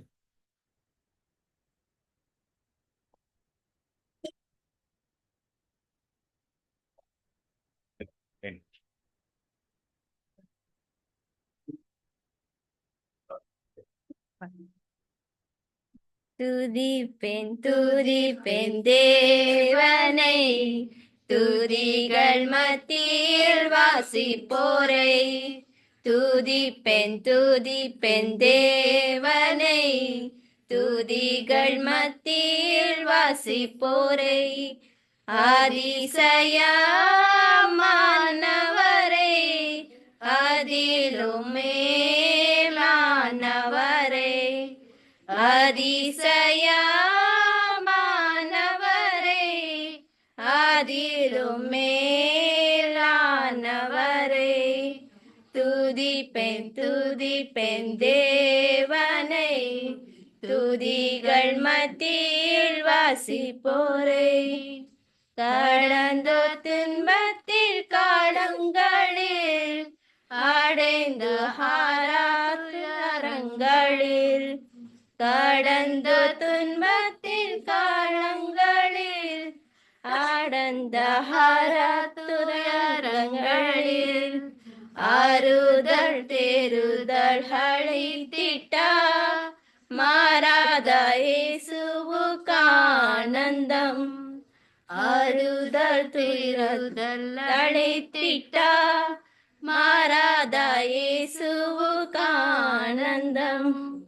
துதிப்பேன் தேவனை, துதிகள் மத்தியில் வாசிப்போரை. இன்று தினம் வரை காத்தீரே, எல்லாரையும் கூட்டி சேர்த்தீரே. இன்று தினம் வரை காத்தீரே, எல்லாரையும் கூட்டி சேர்த்தீரே. நீர் கிருபையால் கடந்து வந்தோம், அன்பு அருயிரே ஆனந்தம். நீர் கிருபையால் கடந்து வந்தோம், அன்பு அருயிரே ஆனந்தம். துதிப்பேன் தேவனை, துதிகள் மத்தியில் வாசிப்போரை. ஆனந்தமே பரமானந்தமே, அன்னையை ஆண்டினோர்க்கு ஆனந்தமே ஆனந்தமே பரமானந்தமே அன்னையை ஆண்டினோர்க்கு ஆனந்தமே நன்றி தேவா நன்றி நன்றி தேவா எல்லா நாளும் நமக்கு நன்றி தேவா நன்றி தேவா நன்றி நன்றி தேவா எல்லா நாளும் நமக்கு நன்றி தேவா துதிப்பேன் தேவனை துதிகள் மத்தியில் வாசிப்போரை துதிப்பேன் தேவனை துதிகள் மத்தியில் வாசிப்போரை. Thank you. ಕ್ರಿಸ್ತನ ಪ್ರೀತಿಯ ಸಹೋದರರೇ, ಇನ್ನೂ ಪ್ರೋಗ್ರಾಮ್ ಮುಗ್ದಿಲ್ಲ, ಇನ್ನು ಕೆಲವೊಂದು ವಿಷಯ ಇದೆ. ದಯವಿಟ್ಟು ಎಲ್ರು ಕೂಡ ಪೇಷಂಟ್ ಆಗಿರ್ರಿ. ಓಕೆನಾ? ಓಕೆ. ನೆಕ್ಸ್ಟ್ ಲಿಖಿತ್ ದಾವಣಗೆರೆ. ಲಿಖಿತಾ ಸಾರಿ.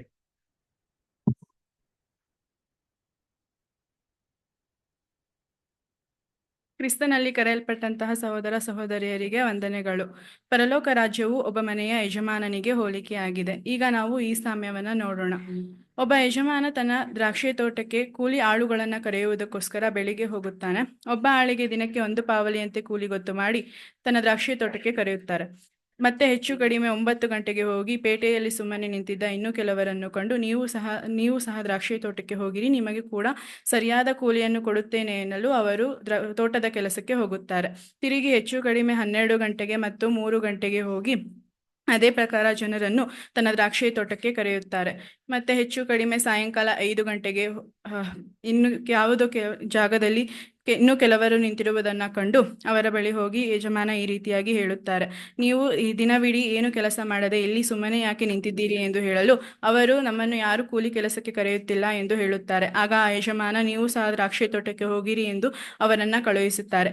ಮತ್ತೆ ಆ ಯಜಮಾನ ತನ್ನ ಮನೆ ವಾರ್ತೆಯವನಿಗೆ ಆ ಕೂಲಿ ಆಳುಗಳನ್ನು ಕರೆದು ಸಾಯಂಕಾಲ 5 ಗಂಟೆಗೆ ಬಂದವರನ್ನು ಮೊದಲು ಬಂದವರ ತನಕ ಕೂಲಿ ಕೊಡು ಎಂದು ಹೇಳುತ್ತಾರೆ. ಆಗ ಸಾಯಂಕಾಲ 5 ಗಂಟೆಗೆ ಬಂದಿದ್ದ ವ್ಯಕ್ತಿಗಳಿಗೆ 1 ಪಾವಲಿ ಹಣ ಸಿಗುತ್ತದೆ. ಆದರೆ ದ್ರಾಕ್ಷಿ ತೋಟಕ್ಕೆ ಮೊದಲು ಬಂದಿದ್ದ ವ್ಯಕ್ತಿಗಳು, ನಮಗೆ ಹೆಚ್ಚು ಹಣ ಸಿಗುತ್ತದೆ ಎಂದು ಅಂದುಕೊಳ್ಳುತ್ತಾರೆ. ಆದರೆ ಇವರಿಗೂ ಕೂಡ 1 ಪಾವಲಿ ಹಣವೇ ಸಿಗುತ್ತದೆ. ಅದನ್ನು ತೆಗೆದುಕೊಂಡು ತನ್ನ ಮನೆಯ ಯಜಮಾನನ ಮೇಲೆ ಗುಣಗೊಟ್ಟಿ, ಇವರು ಸಾಯಂಕಾಲ 5 ಗಂಟೆಗೆ ಬಂದಿದ್ದ ಇವರು 1 ತಾಸು ಹೊತ್ತು ಮಾತ್ರ ಕೆಲಸ ಮಾಡಿದ್ದಾರೆ. ನಾವು ದಿನವಿಡೀ ಬಿಸಿಲಿನಲ್ಲಿ ಕೆಲಸ ಮಾಡಿ ಕಷ್ಟಪಟ್ಟಿದ್ದೇವೆ, ಇವರನ್ನು ನಮಗೆ ಸಮ ಮಾಡಿದ್ದೀಯೇ ಎಂದು ಹೇಳುತ್ತಾರೆ. ಆಗ ಆ ಯಜಮಾನ ಅವರಲ್ಲಿ ಒಬ್ಬರಿಗೆ, ಏನಪ್ಪ, ನಾನು ನಿಮಗೆ ಅನ್ಯಾಯ ಮಾಡಲಿಲ್ಲ. ನೀವು ನನ್ನ ಬಳಿಗೆ ಬಂದು 1 ಪಾವಲಿ ಹಣಕ್ಕೋಸ್ಕರ ಒಪ್ಪಂದ ಮಾಡಿಕೊಳ್ಳಲಿಲ್ಲವೇ? ನಿನ್ನ ಹಣವನ್ನು ತೆಗೆದುಕೊಂಡು ನೀನು ಹೋಗು. ನಿನಗೆ ಕೊಟ್ಟಂತೆ ಇವರಿಗೂ ಕೊಡುವುದಕ್ಕೆ ನನಗೆ ಮನಸ್ಸುಂಟು. ನನ್ನ ಸ್ವಂತದನ್ನು ನನ್ನ ಇಷ್ಟ ಬಂದಂತೆ ಮಾಡಬಹುದಲ್ಲವೋ? ನಾನು ಒಳ್ಳೆಯನಾಗಿರುವುದು ನಿನ್ನ ಕಣ್ಣನ್ನು ಒತ್ತುತ್ತದೋ ಎಂದು ಆ ಯಜಮಾನ ಹೇಳುತ್ತಾನೆ. ಈ ಪ್ರಕಾರ ಕಡೆಯವರು ಮೊದಲಿನವರಾಗುವರು, ಮೊದಲಿನವರು ಕಡೆಯವರಾಗುವರು. ಈ ಸಾಮ್ಯದಲ್ಲಿ ನಾವು ಏನು ತಿಳಿದುಕೊಳ್ಳಬೇಕೆಂದು ನೋಡುವುದಾದರೆ, ದೇವರು ಪಕ್ಷಪಾತಿಯಲ್ಲ. ದೇವರಿಗೆ ನಾವು ಇಷ್ಟು ವರ್ಷ ನಂಬಿಗಸ್ತರಾಗಿರಬೇಕೆಂದು ಅಲ್ಲ, ನಮಗೆ ಕೊಟ್ಟಿರುವಂತಹ ಸಮಯದಲ್ಲಿ ನಂಬಿಗಸ್ತರಾಗಿದ್ದರೆ ಸಾಕು. ನಾವು ಎಷ್ಟು ವರ್ಷ ಸತ್ಯದಲ್ಲಿ ಇದ್ದರೂ ಸರಿ, ದೇವರು ನಮಗೆ ಒಂದು ಪುರಸ್ಕಾರ ಕೊಡುತ್ತಾರೆ. ನಾವು ಎಷ್ಟು ವರ್ಷ ಈ ಕ್ರಿಸ್ತನ ಸಾರೂಪ್ಯದಲ್ಲಿ ಎಷ್ಟು ವರ್ಷ ಸತ್ಯದಲ್ಲಿ ಬೆಳೆದಿದ್ದೀವಿ, ಆಮೇಲೆ ಈಗ ಯಾವ ರೀತಿ ಇದ್ದೇವೆ ಎನ್ನುವುದೇ ಮುಖ್ಯ. ನಾವು ಮರಣದವರೆಗೂ ನಂಬಿಗಸ್ತರಾಗಿರಬೇಕು. Amen. Thank you. Good, very good. Next ಅಮೃತ.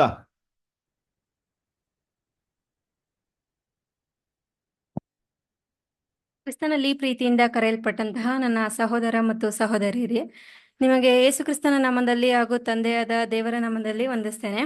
ಈ ದಿನ ನಾವು ತಲಾಂತಿನ ಸಾಮ್ಯನ ನೋಡೋಣ. ದೂರದೇಶಕ್ಕೆ ಹೋಗುವಂತಹ ಒಬ್ಬ ಮನುಷ್ಯ ತನ್ನ ಆಳುಗಳನ್ನ ಕರೆದು ಅವರಿಗೆ ಆಸ್ತಿಯನ್ನ ಒಪ್ಪಡಿಸ್ತಾರೆ. ಹೇಗೆಂದ್ರೆ, ಅವ್ರ ಸಾಮರ್ಥ್ಯಕ್ಕೆ ಪ್ರಕಾರವಾಗಿ ಒಬ್ಬರಿಗೆ 5 ತಲಾಂತು, ಒಬ್ಬರಿಗೆ 2 ತಲಾಂತು ಹಾಗೂ ಒಬ್ಬರಿಗೆ 1 ತಲಾಂತನ್ನ ಕೊಟ್ಟು ಅವರು ದೂರದೇಶಕ್ಕೆ ಅಂತ ಹೊರಟೋಗ್ತಾರೆ.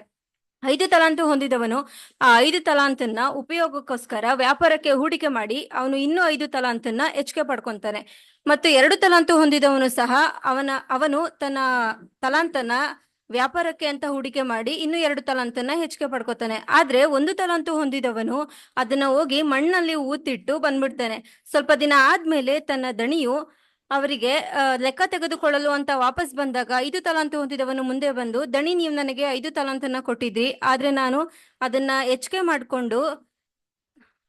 ಮಾಡ್ಕೊಂಡು ಇನ್ನೂ 5 ತಲಾಂತನ ಪಡ್ಕೊಂಡಿದ್ದೀನಿ ಅಂತ ಹೇಳ್ತಾರೆ. ಆಗ ದಣಿಗೆ ತುಂಬಾ ಖುಷಿಯಾಗಿ, ಬಲೆ, ನೀನು ತುಂಬಾ ನಂಬಿಗಸ್ತಾದ ಆಳು ಆಗಿದ್ಯಾ, ನೀನು ಚಿಕ್ಕ ಚಿಕ್ಕ ವಿಷಯಗಳಲ್ಲಿ ತುಂಬಾ ನಂಬಿಗಸ್ತನಾಗಿದ್ಯಾ, ಅದಕ್ಕೆ ನಾನು ನಿನ್ಗೆ ದೊಡ್ಡ ದೊಡ್ಡ ಕೆಲಸದಲ್ಲಿ ಇಡ್ತೀನಿ, ನಿನ್ನ ದಣಿಯ ಸೌಭಾಗ್ಯದಲ್ಲಿ ಸೇರು ಅಂತ ಹೇಳ್ತಾರೆ. ಅದೇ ರೀತಿಯಾಗಿ 2 ತಲಾಂತು ಹೊಂದಿದವನು ಸಹ ಮುಂದೆ ಬಂದು, ದಣಿ, ನೀವು ನನಗೆ 2 ತಲಾಂತನ್ನ ಕೊಟ್ಟಿದ್ರಿ, ನಾನು ಅದನ್ನ ಇನ್ನೂ 2 ತಲಾಂತ ಆಗಿ ಹೆಚ್ಚು ಮಾಡ್ಕೊಂಡಿದ್ದೀನಿ ಅಂತ ಅಂದಾಗ ದಣಿಗೆ ಖುಷಿಯಾಗಿ, ಓ ಸರಿ, ನೀನು ಕೂಡ ತುಂಬಾ ನಂಬಿಗಸ್ತನಾದ ಆಳು, ನೀನು ತುಂಬಾ ಚಿಕ್ಕ ಚಿಕ್ಕ ವಿಷಯದಲ್ಲಿ ನಂಬಿಗಸ್ತನಾಗಿದ್ಯಾ, ನಿನ್ನ ದೊಡ್ಡ ದೊಡ್ಡ ಕೆಲಸಗಳಲ್ಲಿ ಇಡ್ತೀನಿ, ನಿನ್ನ ದಣಿಯ ಸೌಭಾಗ್ಯದಲ್ಲಿ ಸೇರು ಅಂತ ಹೇಳ್ತಾರೆ.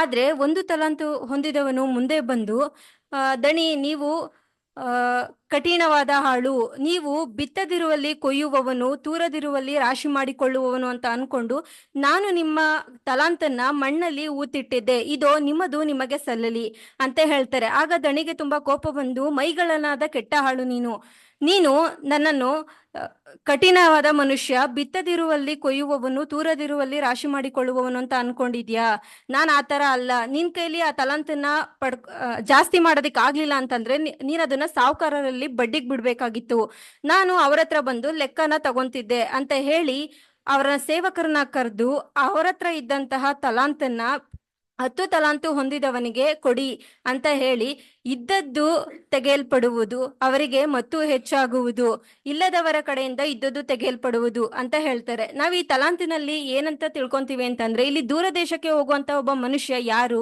ಅವನ ಆಳುಗಳು ಅಂದ್ರೆ ಯಾರು, ತಲಾಂತು ಅಂದ್ರೆ ಏನು, ದೂರ ದೇಶಕ್ಕೆ ಹೋಗುವಂತ ಒಬ್ಬ ಮನುಷ್ಯ ಅಂತ ಅಂದ್ರೆ ಯೇಸು ಕ್ರಿಸ್ತು, ಅವರ ಆಳುಗಳು ಅಂತ ಅಂದ್ರೆ ದೇವರಾದುಕೊಂಡ ಮಕ್ಕಳು, ತಲಾಂತು ಅಂದ್ರೆ ಸತ್ಯದ ಪ್ರಕಾರವಾಗಿ ದೇವರು ನಮಗೆ ಕೊಟ್ಟಿರುವಂತ ಒಂದು ಕೆಲಸ. ಈಗ ವಿವಿಧ ರೀತಿಯ ತಲಾಂತುಗಳನ್ನ ದೇವರು ನಮಗ್ ಕೊಟ್ಟಿರ್ತಾರೆ. ಏನಪ್ಪಾ ಅಂತಂದ್ರೆ, ಒಬ್ರಿಗೆ ಜ್ಞಾನ, ಒಬ್ರಿಗೆ ಆರೋಗ್ಯ, ಒಬ್ರಿಗೆ ಸಮಯ, ಒಬ್ರಿಗೆ ಐಶ್ವರ್ಯ, ಈ ತರ ಕೊಟ್ಟಿರ್ತಾರೆ. ದೇವರು ಕೊಟ್ಟಿರುವಂತ ಕೆಲಸನ ನಾವು ಅಚ್ಚುಕಟ್ಟಾಗಿ ಮಾಡಿದ್ರೆ, ನಾವು ದೇವರಲ್ಲಿ ನಂಬಿಗಸ್ತರಾಗಿದ್ರೆ ದೇವರು ನಮ್ಮನ್ನ ಕಾಪಾಡ್ತಾರೆ. ಅದೇ ರೀತಿಯಾಗಿ 1 ತಲಾಂತು ಹೊಂದಿದವರ ರೀತಿ ನಾವು ಅವರನ್ನು ತಪ್ಪಾಗಿ ತಿಳ್ಕೊಂಡು ನಾವು ಅವರಿಗೆ ನಂಬಿಗಸ್ತರಾಗಿಲ್ಲ ಅಂತ ಅಂದ್ರೆ ಅವರು ನಮ್ಮನ್ನ ಎಂದಿಗೂ ಯಾವತ್ತೂ ನಂಬಲ್ಲ, ದೇವರಿಂದ ನಾವು ದೂರ ಆಗ್ಬೇಕಾಗುತ್ತೆ. ಅದೇ ರೀತಿಯಾಗಿ ಈಗ 1 ತಲಾಂತನ ನೋಡೋದಾದ್ರೆ ಸಮಯ ಯಾರಿಗಿಲ್ಲ, ಎಲ್ಲರಿಗೂ ಸಮಯ ಇರುತ್ತೆ. ಅದನ್ನ ನಾವು ಲೋಕ ವಿಚಾರಗಳಲ್ಲಿ ಅದನ್ನ ಅಳವಡಿಸಿ ನಾವು ಅದನ್ನ ಹಾಳು ಮಾಡೋದಕ್ಕಿಂತ ದೇವರ ವಿಷಯದಲ್ಲಿ ನಾವು ಅದನ್ನ ಹೂಡಿಕೆ ಮಾಡಿದ್ರೆ ದೇವರಿಗೆ ನಾವು ನಂಬಿಗಸ್ತರಾಗಿದ್ರೆ ಅವರ ಸೌಭಾಗ್ಯದಲ್ಲಿ ಸೇರುವಂತ ಆ ವರ್ಡ್ ಬಂದಾಗ ದೇವರ ಸೌಭಾಗ್ಯ ಅಂತಂದ್ರೆ ಲ್ಯಾಕ್ ಅಂಡ್ 44 ಅಲ್ಲಿ ಸೇರೋದು ಎಲ್ಲರ ಒಂದು ಆಸೆ ಅಂತ ಅಂದ್ರೆ ಅವರು ಅದಕ್ಕೋಸ್ಕರನೇ ಅವರ ಜೀವಿತದ ಓಟನ ಓಡ್ತಿದ್ದಾರೆ. ಈಗ ಅವರ ಸೌಭಾಗ್ಯದಲ್ಲಿ ಸೇರುವವರಿಗಾಗಿ ಈ ಓಟನ ಓಡೋದ್ರಿಂದ ದೇವರು ನಮ್ಗೆ ಅಂತ ಕೊಟ್ಟಂತಹ 1 ತಲಾಂತನ್ನು ಕೂಡ ದೇವರು ನಮಗೋಸ್ಕರ ಕೊಟ್ಟಿದ್ದಾರೆ ಅಂತ ಅನ್ಕೊಂಡು ಅವರ ಜೀವಿತಕ್ಕೋಸ್ಕರ ನಾವು ಓಡೋ ಅಂತವ್ರಾಗಿರ್ಬೇಕು. ದೇವರಿಗೆ ಸ್ತೋತ್ರ. Thank you, very good. Okay, next Rahul Das.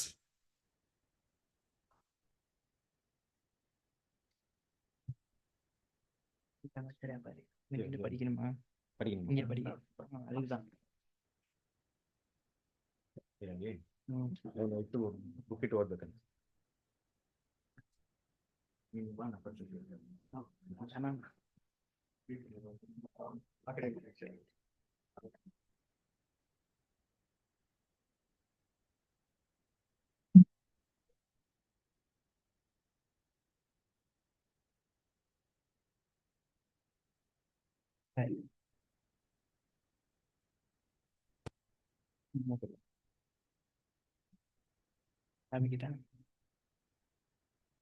கிறிஸ்தியசுக்குள் அன்பாய் அழைக்கப்பட்ட தெரிந்து கொள்ளப்பட்ட அன்பு சகோதர சகோதரிகளுக்கு முதலாவது பிதாவாகிய தேவனாலும் ஆண்டவராகிய இயேசு கிறிஸ்துனாலும் என் முதலாவது வணக்கத்தை தெரிவித்துக் கொள்கிறேன். இன்றைக்கு பார்க்கும் இந்த ஒரு நாளில் ஒரு நாளை கூட்டி கொடுத்து நம்மளை இங்கே கூட செய்து அந்த தேவனுக்கு நன்றி செலுத்துகிறோம். வசனத்தை வாசிக்கலாம். 2 கொரிந்தியர் 3ஆம் அதிகாரம் 17ஆம் வசனம். நானே வாசிச்சுக்கிறேன். நாமெல்லாம் திறந்த முகமாய் கர்த்தருடைய மகிமையை கண்ணாடியிலே காண்கிறது போல கண்டு ஆவியாய் இருக்கிற கர்த்தரால் அந்த சாயலாகத்தானே மகிமையின் மேல் மகிமை அடைந்து மறுரூபப்படுகிறோம். நாம எல்லாம் எப்படி இருக்கோமா? திறந்த முகமாய். திறந்த முகமாய் அவருடைய முகத்தை எப்படி பார்க்குறோமா? கண்ணாடியில பார்க்கறது போல கண்டு ஆவியாய் இருக்கிற கர்த்தரால் இப்படி இருக்கிறார். ஆவியாய் இருக்கிற கர்த்தரால் அவருடைய சாயலாகத்தானே மகிமை மேல் மகிமை அடைந்து மறுரூபப்படுகிறோம். அவர் எப்படி பண்றோமா? மகிமை மேல் மகிமை அடைந்து மறுரூபப்படுத்துறோமா? மகிமையின் மேல்மா மகிமைனா என்ன? அவருடைய சத்தியம், அவருடைய தானம், அவருடைய சாயலாக வளர்ந்தா மட்டும்தான் என்ன பண்ண முடியும்? மகிமையின் மேல் மகிமை அடைந்து மறுரூபப்பட முடியும். இன்னொரு வசனத்தை கூட வாசிக்கலாம். 2 கொரிந்தியர் 4 அதிகாரம் 7 வசனம்.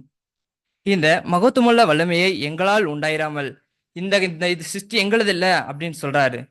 தேவனால் உண்டாயிருக்குது என்று விளங்கும்படி. யாரால உண்டானதான்? தேவனால உண்டாயிருக்குதுன்னு சொல்றாரு. இந்த பொக்கிஷத்தை மண்பாண்டங்களில் பெற்றிருக்கிறோம். எந்த பொக்கிஷத்தை? நம்ம தான் அந்த பொக்கிஷம். எதுல பெற்றிருக்கிறோமா? மண்பாண்டங்கள்ல பெற்றிருக்கிறோமா? இன்னொரு வசனத்தை கூட வாசிக்கணும். இன்னொரு 2 விஷயத்த கூட அங்க சொல்றாரு. ஃபர்ஸ்ட் விஷயம் மாம்சிக உணவு, இன்னொன்னு ஆவியின் உணவு. இது 2 இருந்தா மட்டும்தான் என்ன முடியும்? சத்தியத்துல வளர முடியும். சத்தியம் இருந்தா மட்டும்தான் இது கிடைக்க முடியும். இன்னொரு விஷயத்த கூட அங்க சொல்றாரு. இந்த 2 ஆவியை பத்தி சொல்றாரு. பரிசுத்த ஆவி ஒண்ணு, சத்தியத்தின் ஆவி ஒண்ணு. இது 2 இருந்தா மட்டும்தான் என்ன பண்ண முடியும்? சத்தியத்துல வளர முடியும். இது வளர்ந்தா மட்டும்தான் என்ன பண்ண முடியுமா? மேலும் மேலும் வளர்ந்து மறுரூபமாக்கப்பட முடியுமா? இன்னொரு வசனம் இருக்கு. 2 கொரிந்தியர் 4 அதிகாரம் 6 வசனம். இருளிலிருந்து வெளிச்சத்தை பிரகாசிக்க சொன்ன தேவன் இயேசு கிறிஸ்துவின் முகத்திலுள்ள தமது மகிமையின் அறிவாகிய ஒளியை தோன்றம் பண்ணும் பொருட்டாக எங்கள் இருதயங்களிலே பிரகாசித்தார். எங்க இருக்குமா? நம்ம இருளிலிருந்து வெளிச்சத்துக்கு காண்கிறது யாரு? நம்ம ஆண்டவராகிய இயேசு கிறிஸ்துவின் தேவன் தான். அவர் முகத்தில் தம்முடைய மகிமை அறிவாகிய தோன்றம் பண்ணும் பொருட்டாக எங்கள் ஏழ வாழ்றாரா? நம்முடைய இருதயத்துல வாசம் பண்ணுகிறாராம் அவரு.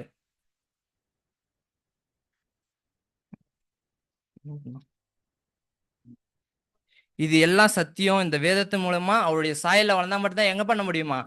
அவருடைய அண்டையில போய் சேர முடியும், மறுரூபமும் ஆக்கப்பட முடியும். இந்த வசனத்தை பொறுமையாக கேட்ட யாவருக்கும் நன்றியும் செலுத்துகிறேன். பொறுமையாக கேட்ட யாருக்கும் வணக்கம்.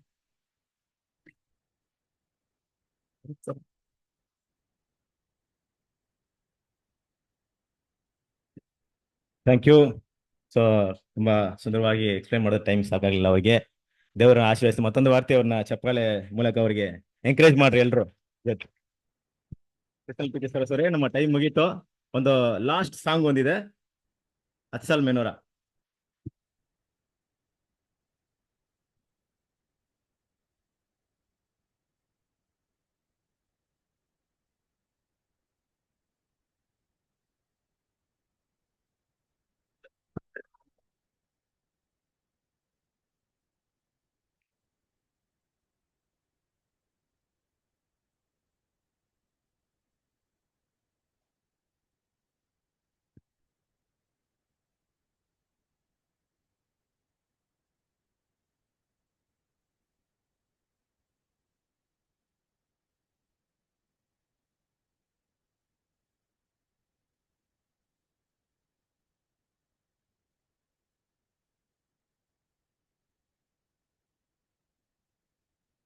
Mary, did you know that's your baby boy?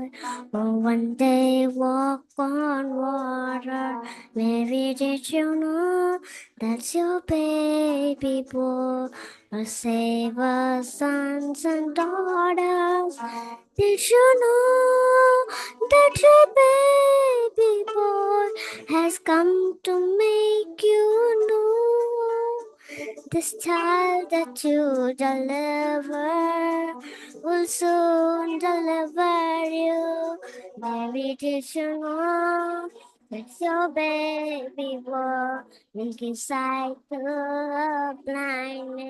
Mary, did you know that's your baby boy? Has come strong with his hand. Did you know that your baby boy When you kiss a little baby, your kiss your face and of course, Mary did you know?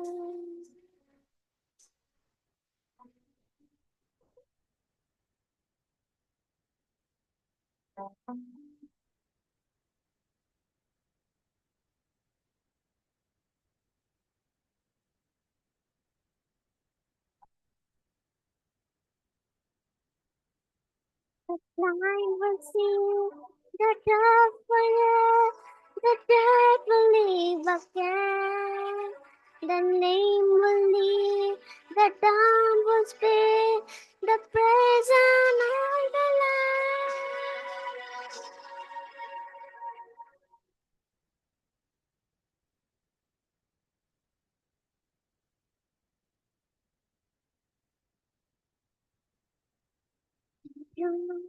That's your baby boy is Lord of all creation. Maybe did you know that's your baby boy who one day ruled the nation? Did you know that your baby boy is sleeping child holding that's great?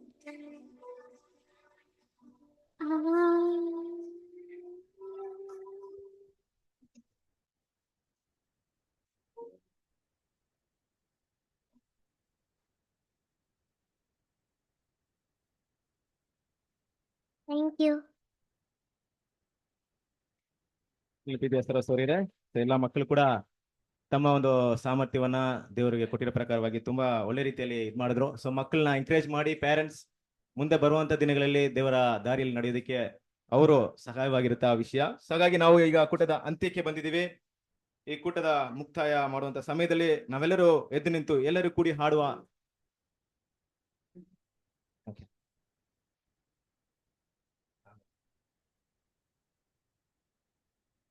ನಮ್ಮ ಮಕ್ಕಳಿಗೆಲ್ಲ gift ನ ಏರ್ಪಡಿಸಲಾಗಿದೆ.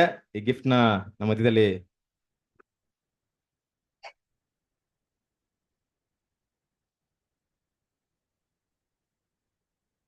Gift ನ ಕೊಡೋದಕ್ಕೆ ನಮ್ಮ ಮಧ್ಯಲ್ಲಿರುವಂತ sister ಸರಳ sister ಮುಂದೆ ಬರ್ಬೇಕು ಕೇಳ್ಕೊಳ್ತೀವಿ.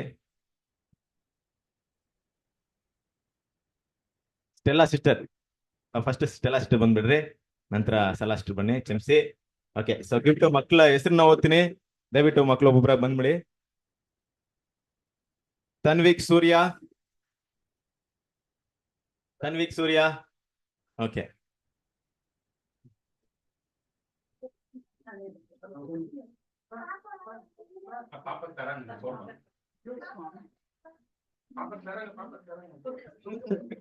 ரெண்டு பேரும் அடுத்தடுத்த கொடுத்துருங்க ஒண்ணு.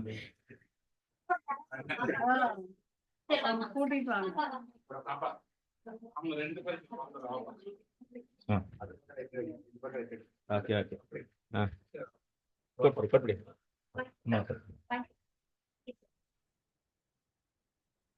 ಟೆಫಿಲಾ ರಿಚರ್ಡ್,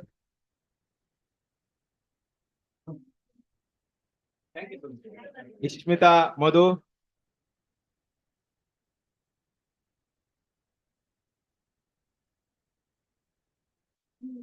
ಅನಿತಾ ನವೀನ್,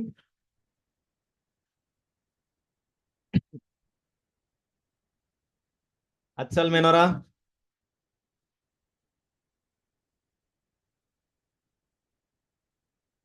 ತರುಣ್ ಲೋಕೇಶ್, ತರುಣ್ ಲೋಕೇಶ್,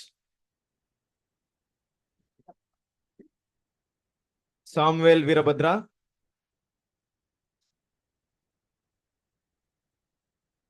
ಸಾಕ್ಷಿ ಶ್ರೀಕಾಂತ್, ಇಲ್ಲ ಕೊಡ್ಲಿಲ್ಲ,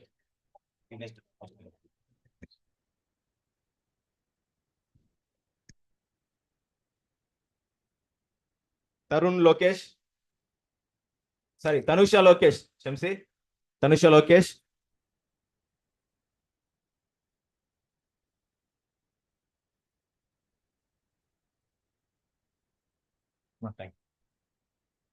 ಸರ್ ಲಾಸ್ಟ್ ಬನ್ನಿ. Yes Nakul Raj,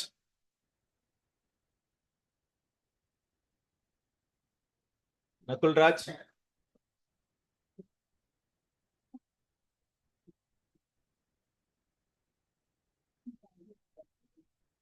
Priya Srikanth,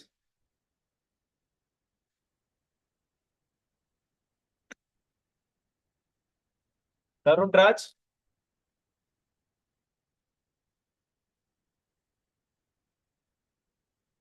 Joshua Kevin, Prithviraj Kumar,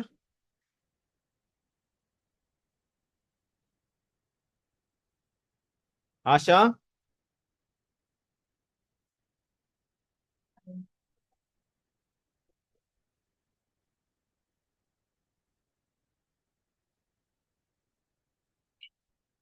Likhitha,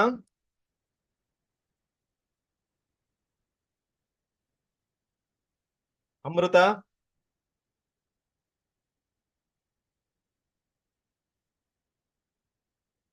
Rahul Das,